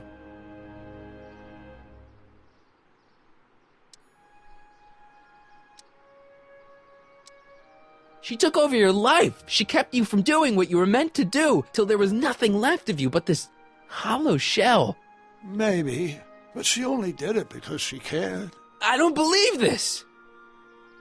All I'm saying is, let's stop and take a breath. This elaborate plan to derail my younger self's love life, is the short-term misery worth the long-term gain? Maybe we can find a third way, one where everybody wins. What do you think? No. I'm sorry, Doc. I can't go along with what you're saying. You don't belong with Edna. So you're determined to break us up, in spite of my stated wishes? Basically, yeah. Then there's nothing left to say. Where are you going? Why should it matter to you? Aren't you planning on overriding me?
To all who approach these hallowed halls, I bid thee welcome. To all who approach these hallowed halls, I bid thee welcome. To all who... Oh, hiya, kid. Say, aren't you the fellow who... Got you to turn on Kid Tannen? You bet. You look younger without your mustache. That was a dirty trick, you know, making me think Kid had gone and iced Artie. I'm sorry, but it was the only way I could... Forget about it. I'm trying to. Yesterday's in the past. That's my motto. You gotta live for today. Right. So what are you doing down here anyway? Do you wish to pull the levers that control the future? At the expo, silly. Technology for a better tomorrow, and all that. Oh, yeah, that's actually why I'm here. Listen, I've got a proposal for you. I have this friend, right? No dice. I'm only seeing Artie now. It's not like that. See, my friend's in a relationship with Edna Strickland. Oh, poor schmuck. I wouldn't wish her on anyone. Then you see where I'm coming from. He won't listen to reason, but I thought she might call it off if she thought he and you were, you know. You are an evil imp, ain't ya? Sometimes a guy's gotta resort to underhanded tricks. What do you say? Sorry. Edna might be a pill, but if I played dirty tricks on every dame who disapproves of me, well, I'd play a lot of dirty tricks. Besides, such stunts are beneath the dignity of Techne, Muse of Progress.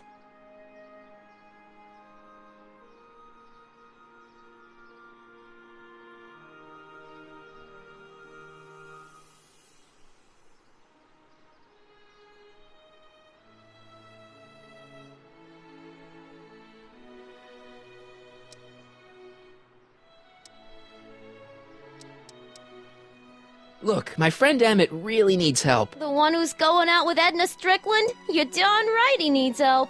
I'm not asking you to actually seduce him. Just make her think that you two have a thing going. It'll drive her crazy. I guess it would. So... I wouldn't do that to another girl unless I was good and mad at her. And besides, it might tarnish my image as a muse.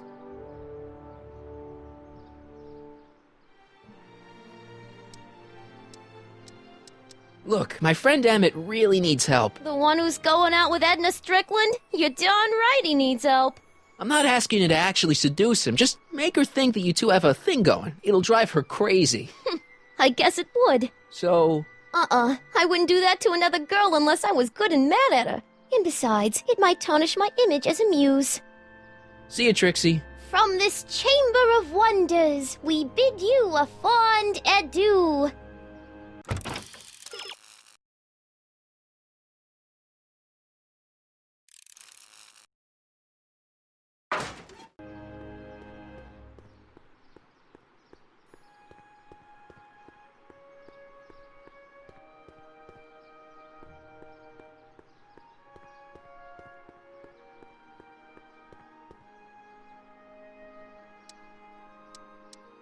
I found out about Trixie Trotter. Yes? Apparently they made her some sort of queen of the festival. Techne, the Muse of Progress. They didn't. Well, they said this expo would give Hill Valley a reputation. I didn't realize this is what they meant. What have you got against Trixie? It's the idea of it. Allowing our city to be represented by a woman like that. I won't stand for it. As a socially conscious citizen, I demand you discharge that muse. Trixie? What's wrong with her? Oh, she's hardly qualified for an honorific post at a public event. Look, lady, she fits the costume. She's an American citizen, and she managed to memorize all her lines. What more qualifications do you want? Oh, these people are impossible.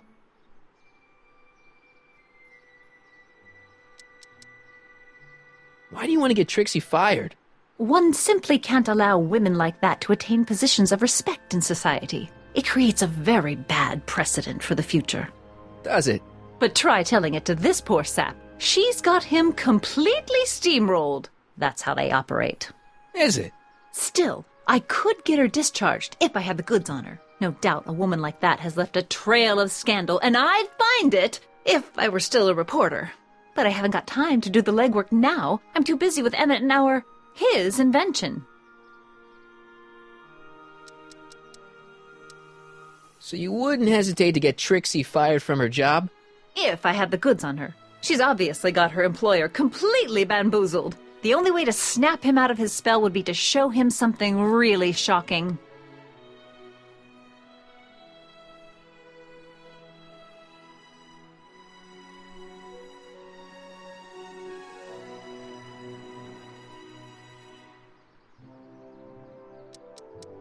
That's all the questions I got. Very well, then.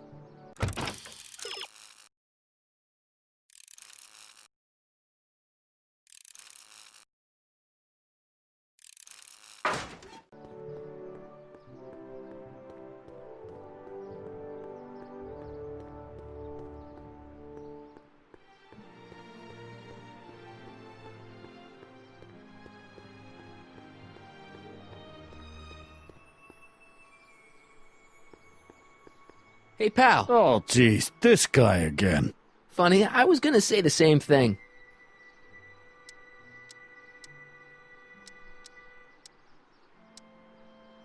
Will you be playing piano for Trixie later? Nah. Why not? 'Cause little Miss Goody Two-Shoes thinks she's too respectable for cue ball these days.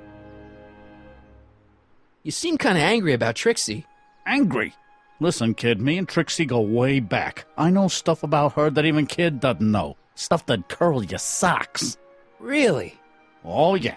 And now to see her flouncing around the place, making like her stink don't smell, it just cheeses me off, you know? So what's so, toe-curling about Trixie's past? Yeah, like I'm gonna tell you. Oh, come on. No. Tell you what, I'll tell you something embarrassing about me first. Like what?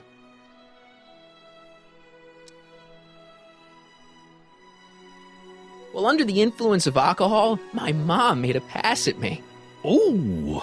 All right, Junior, you win. That was pretty embarrassing.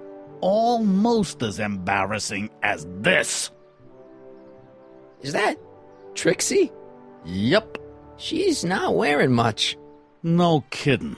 She did a lot of these artistic postcards a few years ago. I got a whole set of them. Can I, have one? I don't know. You ain't gonna do nothing bad with it, are you? Hey, I promise. I'll only use it for the greater good. Well, okay.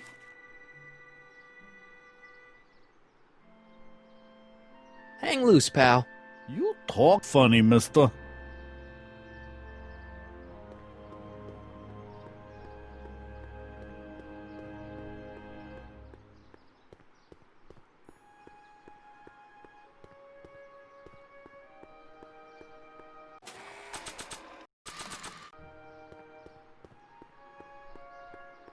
You might want to take a look at this. Why in the world would I be interested in... Oh, what have we here? Oh, sir! Mr. McFly! It appears your muse has been inspiring more than progress. Trixie? Oh, no. What are you doing with a dirty postcard? What is she doing in a dirty postcard? I swear, Mr. McFly, if that doesn't convince you that Trixie Trotter is unfit to represent Hill I Valley... don't need you to lecture me about who I can or can't hire, Miss Strickland. Trixie's darn good at what she does. I don't care if she was once the winsome wench of Winnipeg. Her past doesn't matter to... Trixie? What is it, Audie? You know I don't like to pry, but what state did you grow up in? Province, Manitoba. Why? Not even an American. See, darling, the charter specifically states that the Expo's hostess must be a U.S. citizen, so if you're really a Canadian... I'm being fired? You are firing me? I don't want to. Here. Take it back. Well, I'm glad somebody's listening to reason.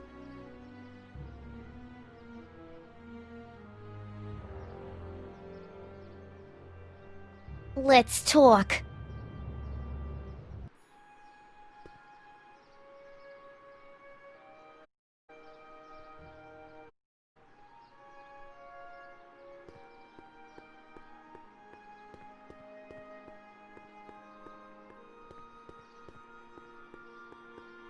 Trixie? I'll do it! I'll make that blue-nosed bitty eat her heart out! That's great. I got it all planned out. When Emmett shows But up... we gotta do it my way. Huh? I'm no good with improvising, and I ain't gonna memorize no lines. But I was in this play once. The Parlor-Maid's Predicament. I figure I could lift a scene from that.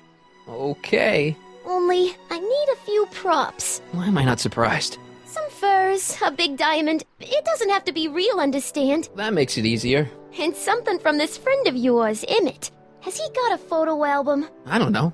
Probably. Better bring it to me. Furs, a diamond, and Emmett's photo album. And then? Sit back and watch the fur fly. Hi, Trix. Oh, hiya, kiddo. Say, wouldn't it be easiest if I just march up to that Strickland dame and give her a smack in the puss? Well, it would be fun to watch, but it wouldn't get her to break up with my friend Emmett. Oh, right. You got all the props I asked for? The furs and the diamond? And your friend's photo album? Not all of them yet, but I'm working on it. Good. I'm itching to give Miss High and Mighty an eyeful.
The century looks bright for our fair metropolis. Jump with us 50 years into the future for a peek at Hill Valley circa 1981. And courtesy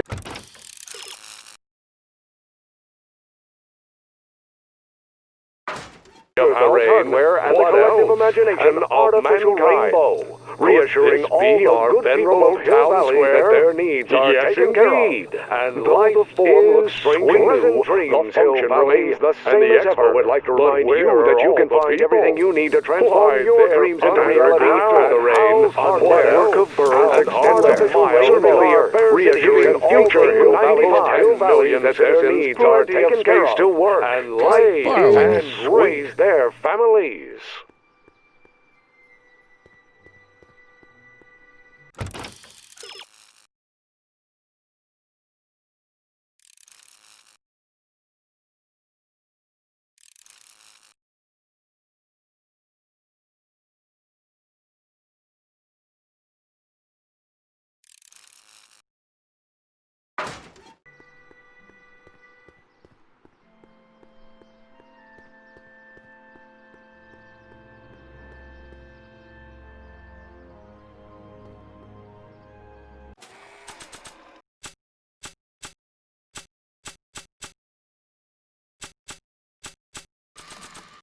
I don't want to get that covered in any messy oil.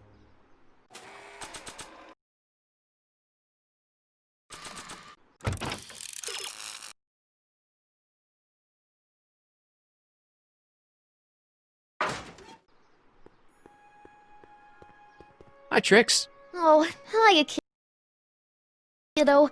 Say, wouldn't it be easiest if I just march up to that Strickland dame and give her a smack in the puss? Well, it would be fun to watch, but it wouldn't get her to break up with my friend Emmett. Oh, right. You got all the props I asked for? The furs and the diamond? And your friend's photo album? Not all of them yet, but I'm working on it. Good. I'm itching to give Miss High and Mighty an eyeful.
I'm back. And I'm busy. Make yourself at home, though.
This button only works while the mind map test is active. Must have run out of cards.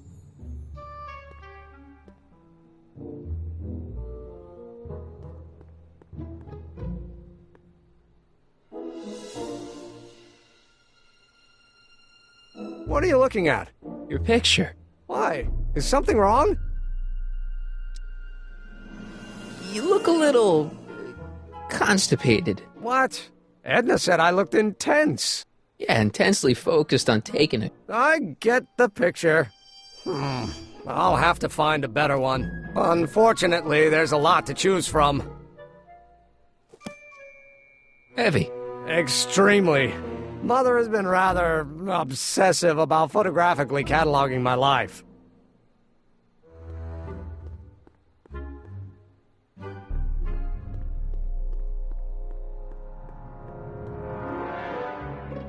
Hey, Emmett, I've got an idea. What? Why don't I take your photo album over to Edna so she can pick out your new picture? That's a great idea. She's got a better eye for these things than I do anyway. Thanks, pal. Don't mention it.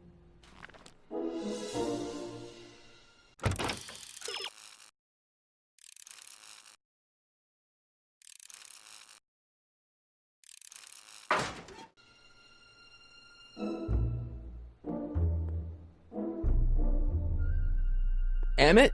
Yeah?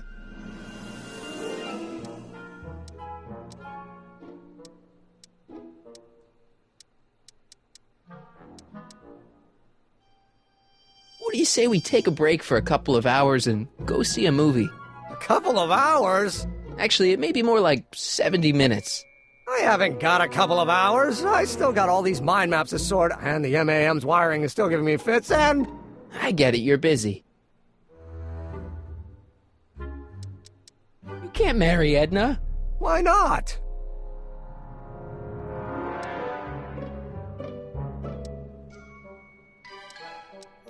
You're too young to get married.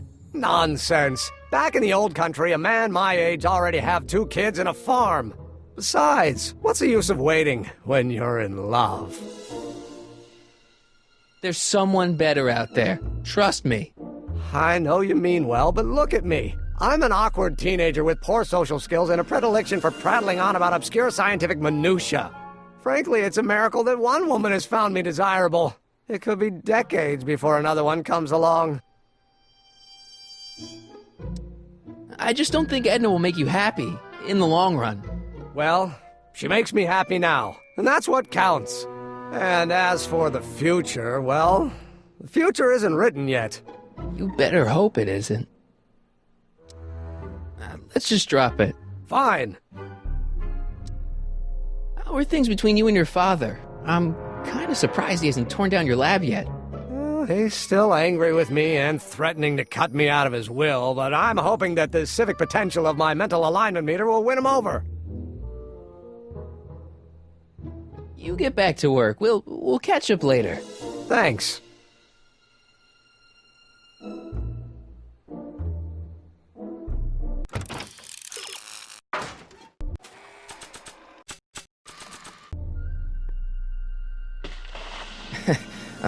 Emmett? What? Your jacket's got a little, No, no worries.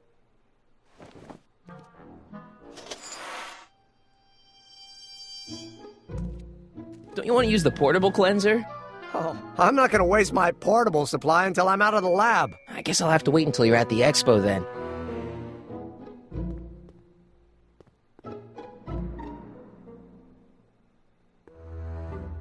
I don't want to get that covered in any messy oil. So after 12 hours, your cleanser just kinda turns into battery acid? Battery acid? Don't be ridiculous. It merely turns into a brew of cloth-destroying enzymes capable of rotting away any fabric almost instantly. Battery acid, really? What is this, man?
How's it going in here?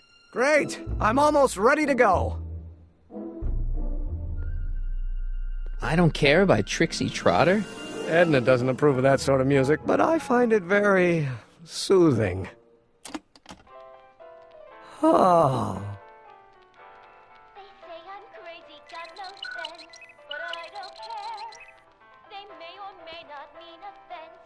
Emmett? Yeah? You sure you don't want to take in a movie? I think you'll like it. Strange as it may sound, I've got more pressing things to think about than going out to movies. Okay.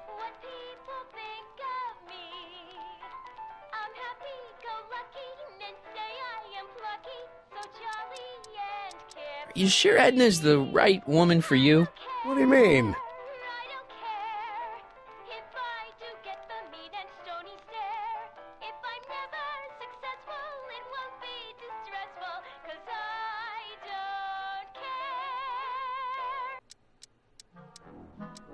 I don't know. I just think Edna might be a little dangerous. Oh, I agree. You do? Like all independent women, she's a danger to the patriarchal status quo. That's one of the things I love about her.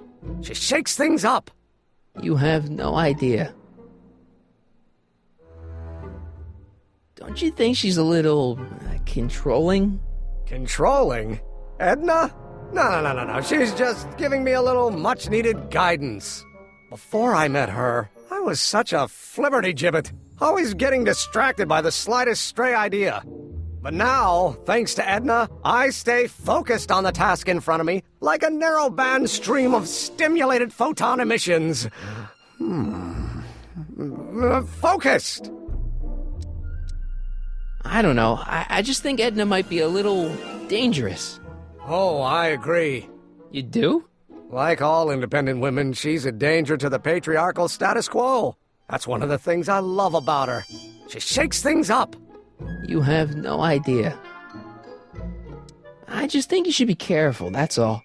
Thanks for the concern, but I'll be fine.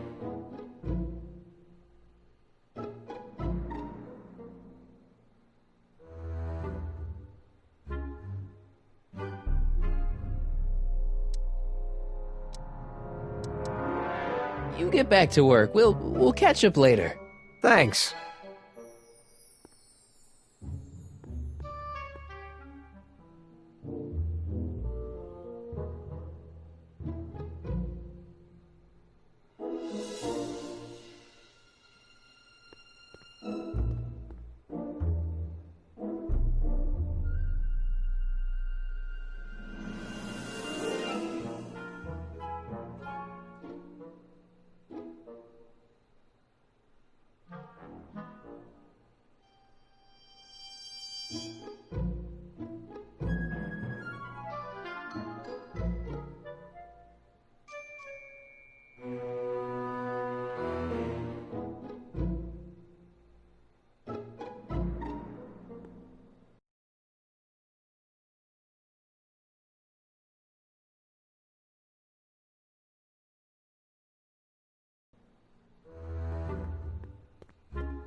Emmett? Yeah? You get back to work. We'll catch up later. Thanks.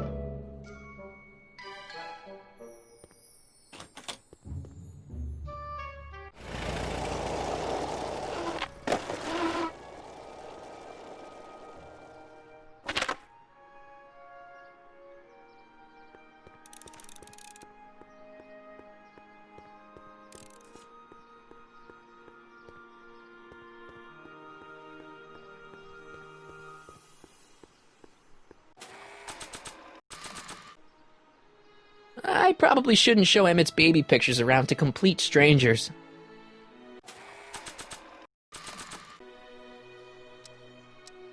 That's all the questions I got. Very well, then.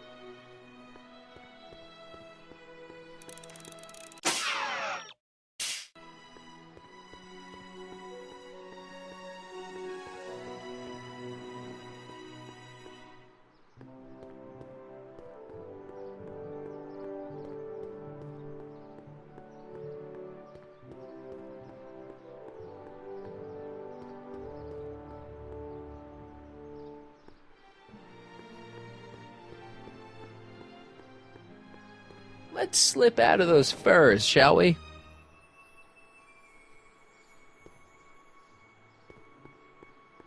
Hi, Trix. Oh, hiya, kiddo. Say, wouldn't it be easiest if I just march up to that Strickland dame and give her a smack in the puss? Well, it would be fun to watch, but I wouldn't get her to break up with my friend Emmett. Oh, right.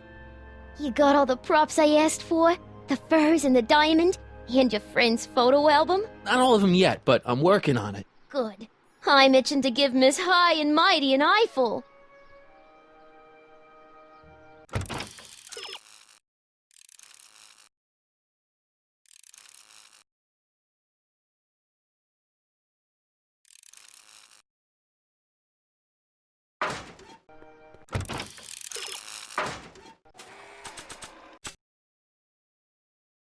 Emmett says this album has pictures of him all the way back to when he was a baby. I brought Emmett's photo album like you asked. Let's see. Gee, he's not bad looking. In an egghead kind of way. Remember, I don't want you seducing him for real. I ain't a cradle robber, kiddo. How about the furs and the diamond? I'll get him to you. Hey, Trixie. Are these furs good enough? Well, they're a little ratty, but, they'll work. Now bring me that diamond, and we'll be in business. Voila! Say! Pretty snazzy for a phony rock. Gimme. Keep that up, and I may take a real shine to ya. I'd rather you take a fake shine to Emmett. I'm working on it. So, you got everything you need for your big scene? Everything except for your friend. Emmett Brown, redheaded guy about yay high. He'll be the one with Edna Strickland. Not for long he won't. Great.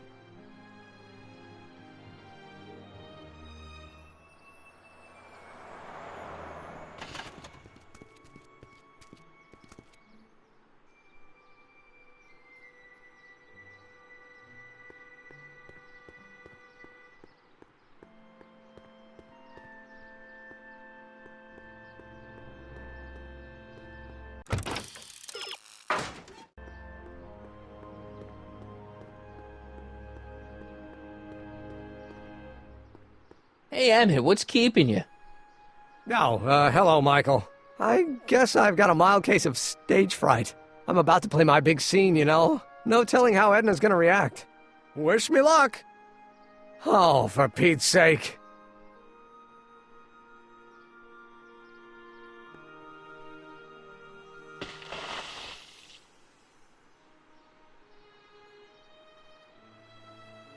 You've, got something on your suit.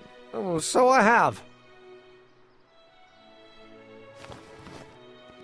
Anti-stain formula, work your magic. Emmett! Just in the nick of time. Step back now. We're gonna need a little space here. Oh, aren't you a vision? Like something that descended from the heavens. Yes, I'm feeling a bit elevated at the moment. There's something I've just got to ask you. Wait, your tie's a bit crooked. I've been holding it inside for weeks now, and I've simply got to get it off my chest. Oh. Uh-oh. My grandfather's suit! My formula! Oh. Look! Turn your head! I'll be right back, and we can try this all over again. It's Lathrop Brown! Huh? Trixie Trotter! How do you know this woman? I don't! I mean, I listened to some of her records, and I may have taken a picture or two of her, but I... Go on! Deny to the world that you know me. Perhaps it is true, but I know you. Oh, too well. What is going on here? You rich boys are all alike. You think material possessions can compensate for a broken heart. Well, you can take back your furs, and take back this gaudy diamond, Ouch! too. I don't need your expensive presents. I need you. And more importantly, little Emmett Jr. needs you. Well, Edna, Don't Edna me. Apparently you are not the man I took you for. But I am, see?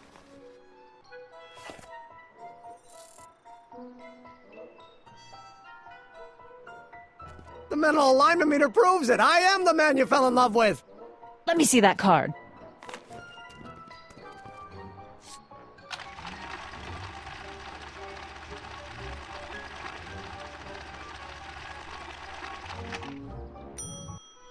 I should have known. A degenerate criminal. What? Get out of my sight! I never want to see you again! That was rough, Emmett. I'm sorry you had to go through it, but things are gonna be okay. You and me can... Emmett? That went off great, huh? Yeah, maybe too great.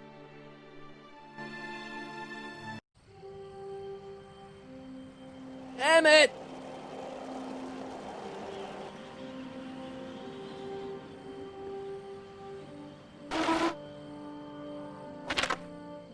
Emmett! Go away! Come on! Where are you? I'm sorry you had to go through that scene at the expo. Things didn't work out the way you expected, but everything's gonna turn out okay. See, I know how this story turns out, and... The story is over.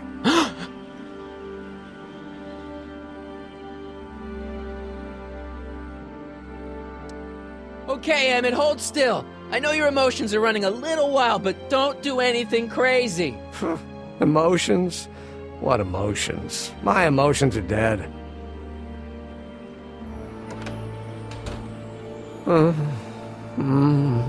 They say I'm crazy, got no sense, but I don't care. They may or may not mean offense, but I don't care. Stop! What are you doing up here? Don't jump! I wasn't gonna jump. Then what do you... This is where I come when I want to think. Oh. When I want to be alone. Oh. Well, don't let me bother you. Go ahead and think. Can't you take a hint? I don't want you here. I don't need you. You don't know what you need. And you do? As a matter of fact, yeah. You need...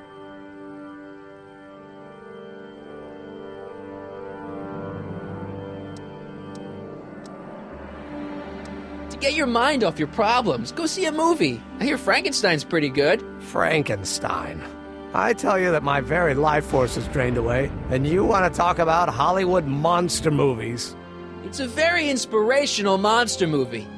Especially the scene where they bring the monster to life. There's this big gurney that lifts him up into the air, and see, there's this wild storm going on, and lightning crashing everywhere. It's amazing. And you just gotta see it, Emmett. It'll change your life. Look at my helmet. Which light is flashing? Yellow. Apathy. I don't care about movies. I don't care about anything anymore. And I never will. Don't give me that. You care.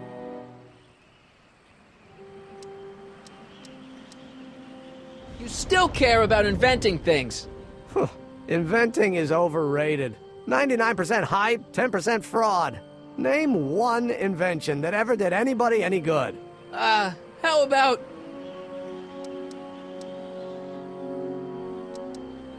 Think about Edison and the light bulb. That was a great invention. Might have been. If there was anything in this miserable world worth illuminating. The automobile was a great invention, right? You love cars. Yes. If I'm lucky, I may be struck by one today. The telephone. Think how that invention has revolutionized the whole world. Yes. Now a person can be rejected long distance. Help me out here. You're getting on my nerves, Corleone. At least you would be if I still cared about anything. We're all depending on you to pull it together. Why, you're gonna put Hill Valley on the map.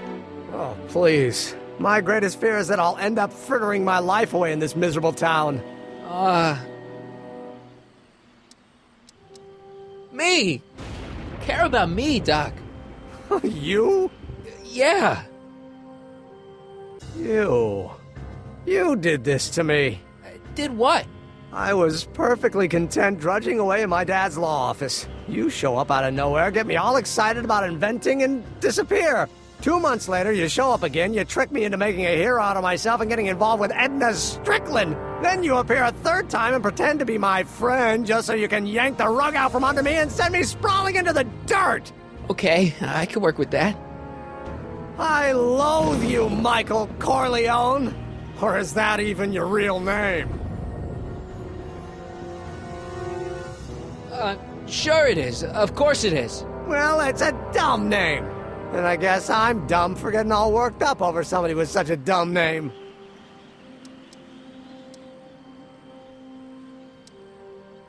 Marty. My name is Marty. Oh, so everything you've told me's been a lie. More or less. Why? Why did you ruin my life? Edna was no good for you. She was leading you down the wrong path. I see. You had my best interests at heart. Yeah. Just like my father. Oh, but there's more to it, see? Your father doesn't know your true path. And you do? Yes! How is it that I could create a mental alignment meter and yet fail to realize that you are completely delusional? Oh, what does it matter? The world is absurd. No, I know exactly what I'm doing. See, I know this may sound crazy, but you gotta listen. In 1985, you're gonna invent a time machine. You're right. It sounds crazy. I'm just trying to explain where I'm coming from. In 1985, you're gonna invent a time machine. You're right. It sounds crazy. I'm just trying to explain where I'm coming from. I did it for fun. You ruined my life for fun? Yeah, that's how I get my kicks. You bastard! And all that time you spent building up my dreams, telling me I was gonna be a great scientist. Don't stop dreaming. You are gonna be a great scientist. Your flattery doesn't work anymore. Yeah, what a laugh. Dreams are only for people with guts enough to follow them. You're saying I don't have guts? You? Look at you. What do you know? A person like you? You don't know the first thing about me. I have more dreams in my little finger than you'll ever have. Hey, daydreams don't count. Daydreams? That's what they said to Edison. That's what they said to Einstein. That's what they said to Dr. Frankenstein? Yeah, and look what they accomplished. I'm sick of people telling me what I can and can't do. First my father, then Edna, now you. Listen to me, good. From now on, I'm living my life my way. I'm taking my own advice and I'm following my own ideas. My ideas. Do you hear me? My ideas. Great Scott. I've got it. Got what? A solution. My invention. I know how to make it work. Mental alignment meter? No, my airborne personal transport device. The rocket car? Not rockets at all. That was my mistake. The basic idea was sound, but the propulsion system was unworkable. But the lightning. Suddenly the answer is clear. It came to me all at once, like a bolt of lightning? Exactly. Static electricity. Super ionized static electricity powering the asynchronous oscillation of frictionless plates inside the... What's this stupid thing doing on my head? Emmett, you're you again. Here I've been wasting my time with silly mind-reading tricks when there's serious science to be done. And the expo begins at 8. Let's get the hell out of here before anything else happens. What? I said, let's get out of here before anything...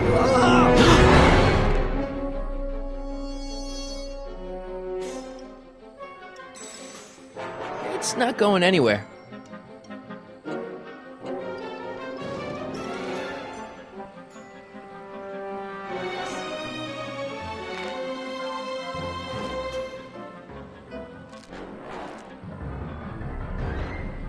I can't swing on it while it's still attached to the statue.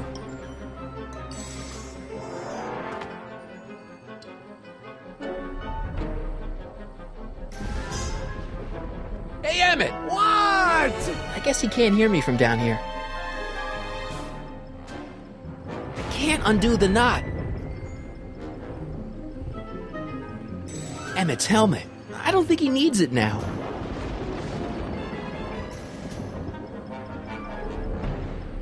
It's not going anywhere.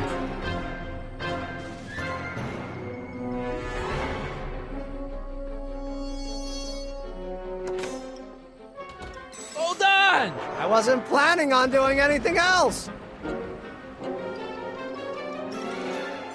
The expo's already started.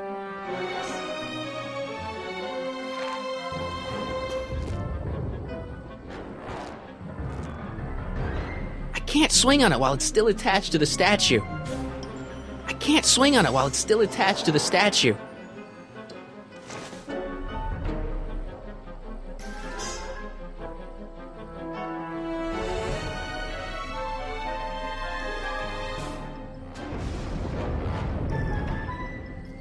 It's not going anywhere.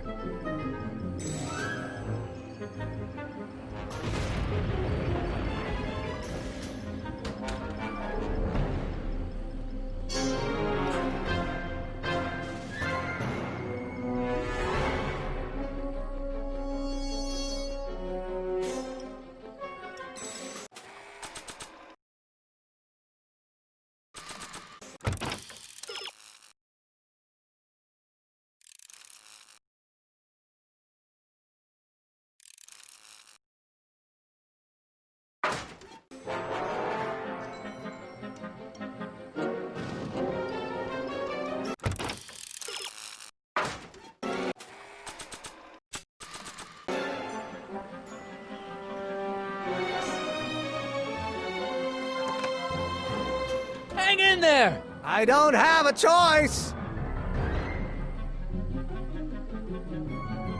Emmett! What?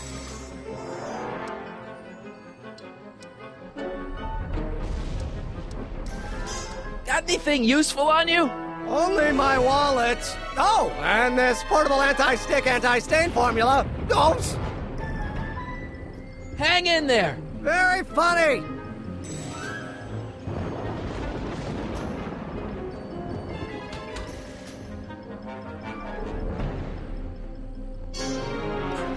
Emmett's solution. This stuff's dangerous.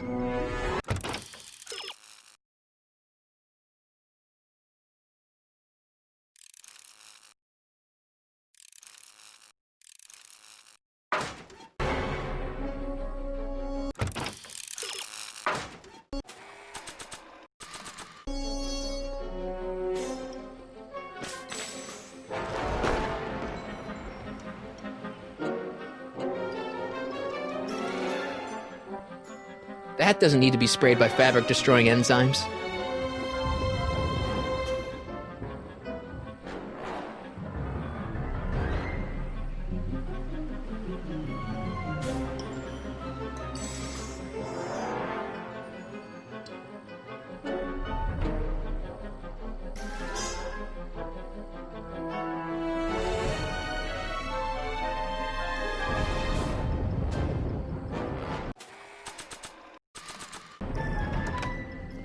Oops!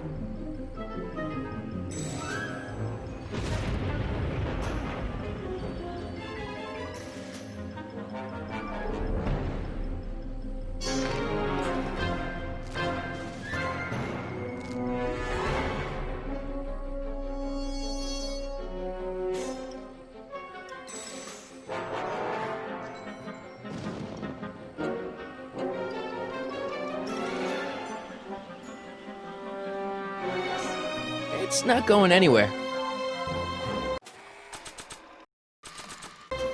I don't think the spray would reach all the way over there.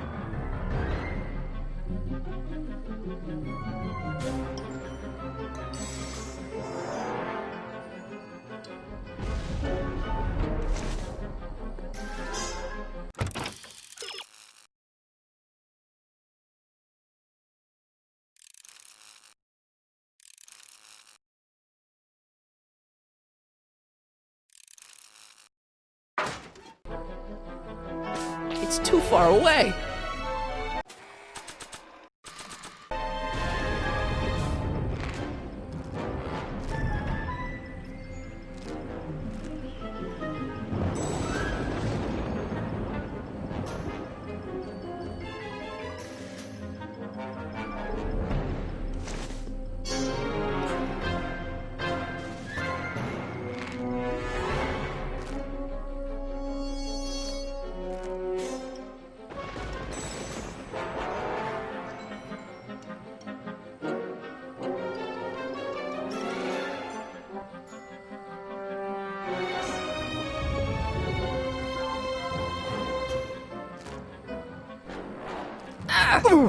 Gotcha! Let's get out of here!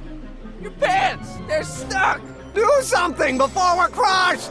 Ah!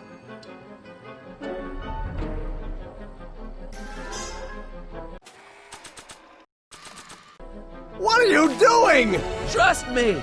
Hold on!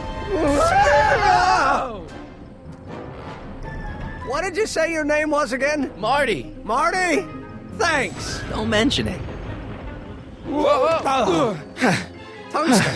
The catalyst will need to be made out of tungsten, given the temperature within the converter will no doubt be intense. We'll have to harvest the filaments from all the light bulbs in my house. Your invention. You think you can finish it before the end of the expo? Think?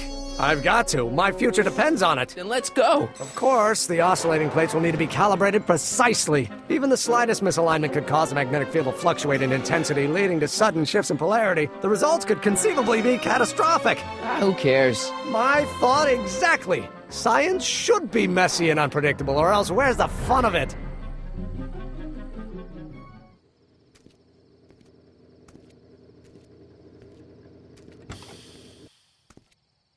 Need a lift? Mr. Sagan, got the kinks worked out of your car of the future? Not all of them, but at least the DeLorean's mundane terrestrial functionality remains intact.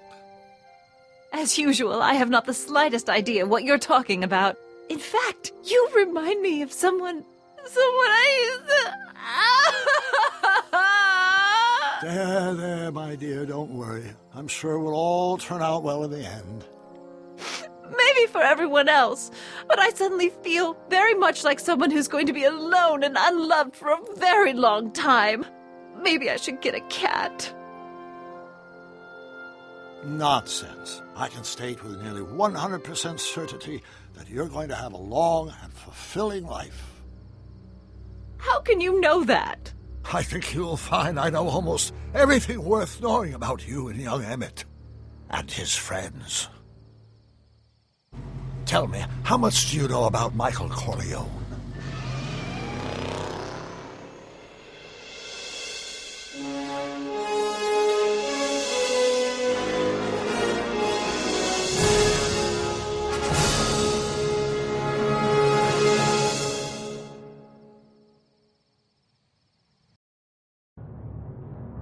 Let me explain it again. I realized that it wasn't Edna that made my life miserable. It was science. She used my science to turn Hill Valley into a police state. If Emmett doesn't go through with a demonstration at the expo, his dreams of being a scientist will dim just enough for Edna to step back into his life and steer him down another path. Doc,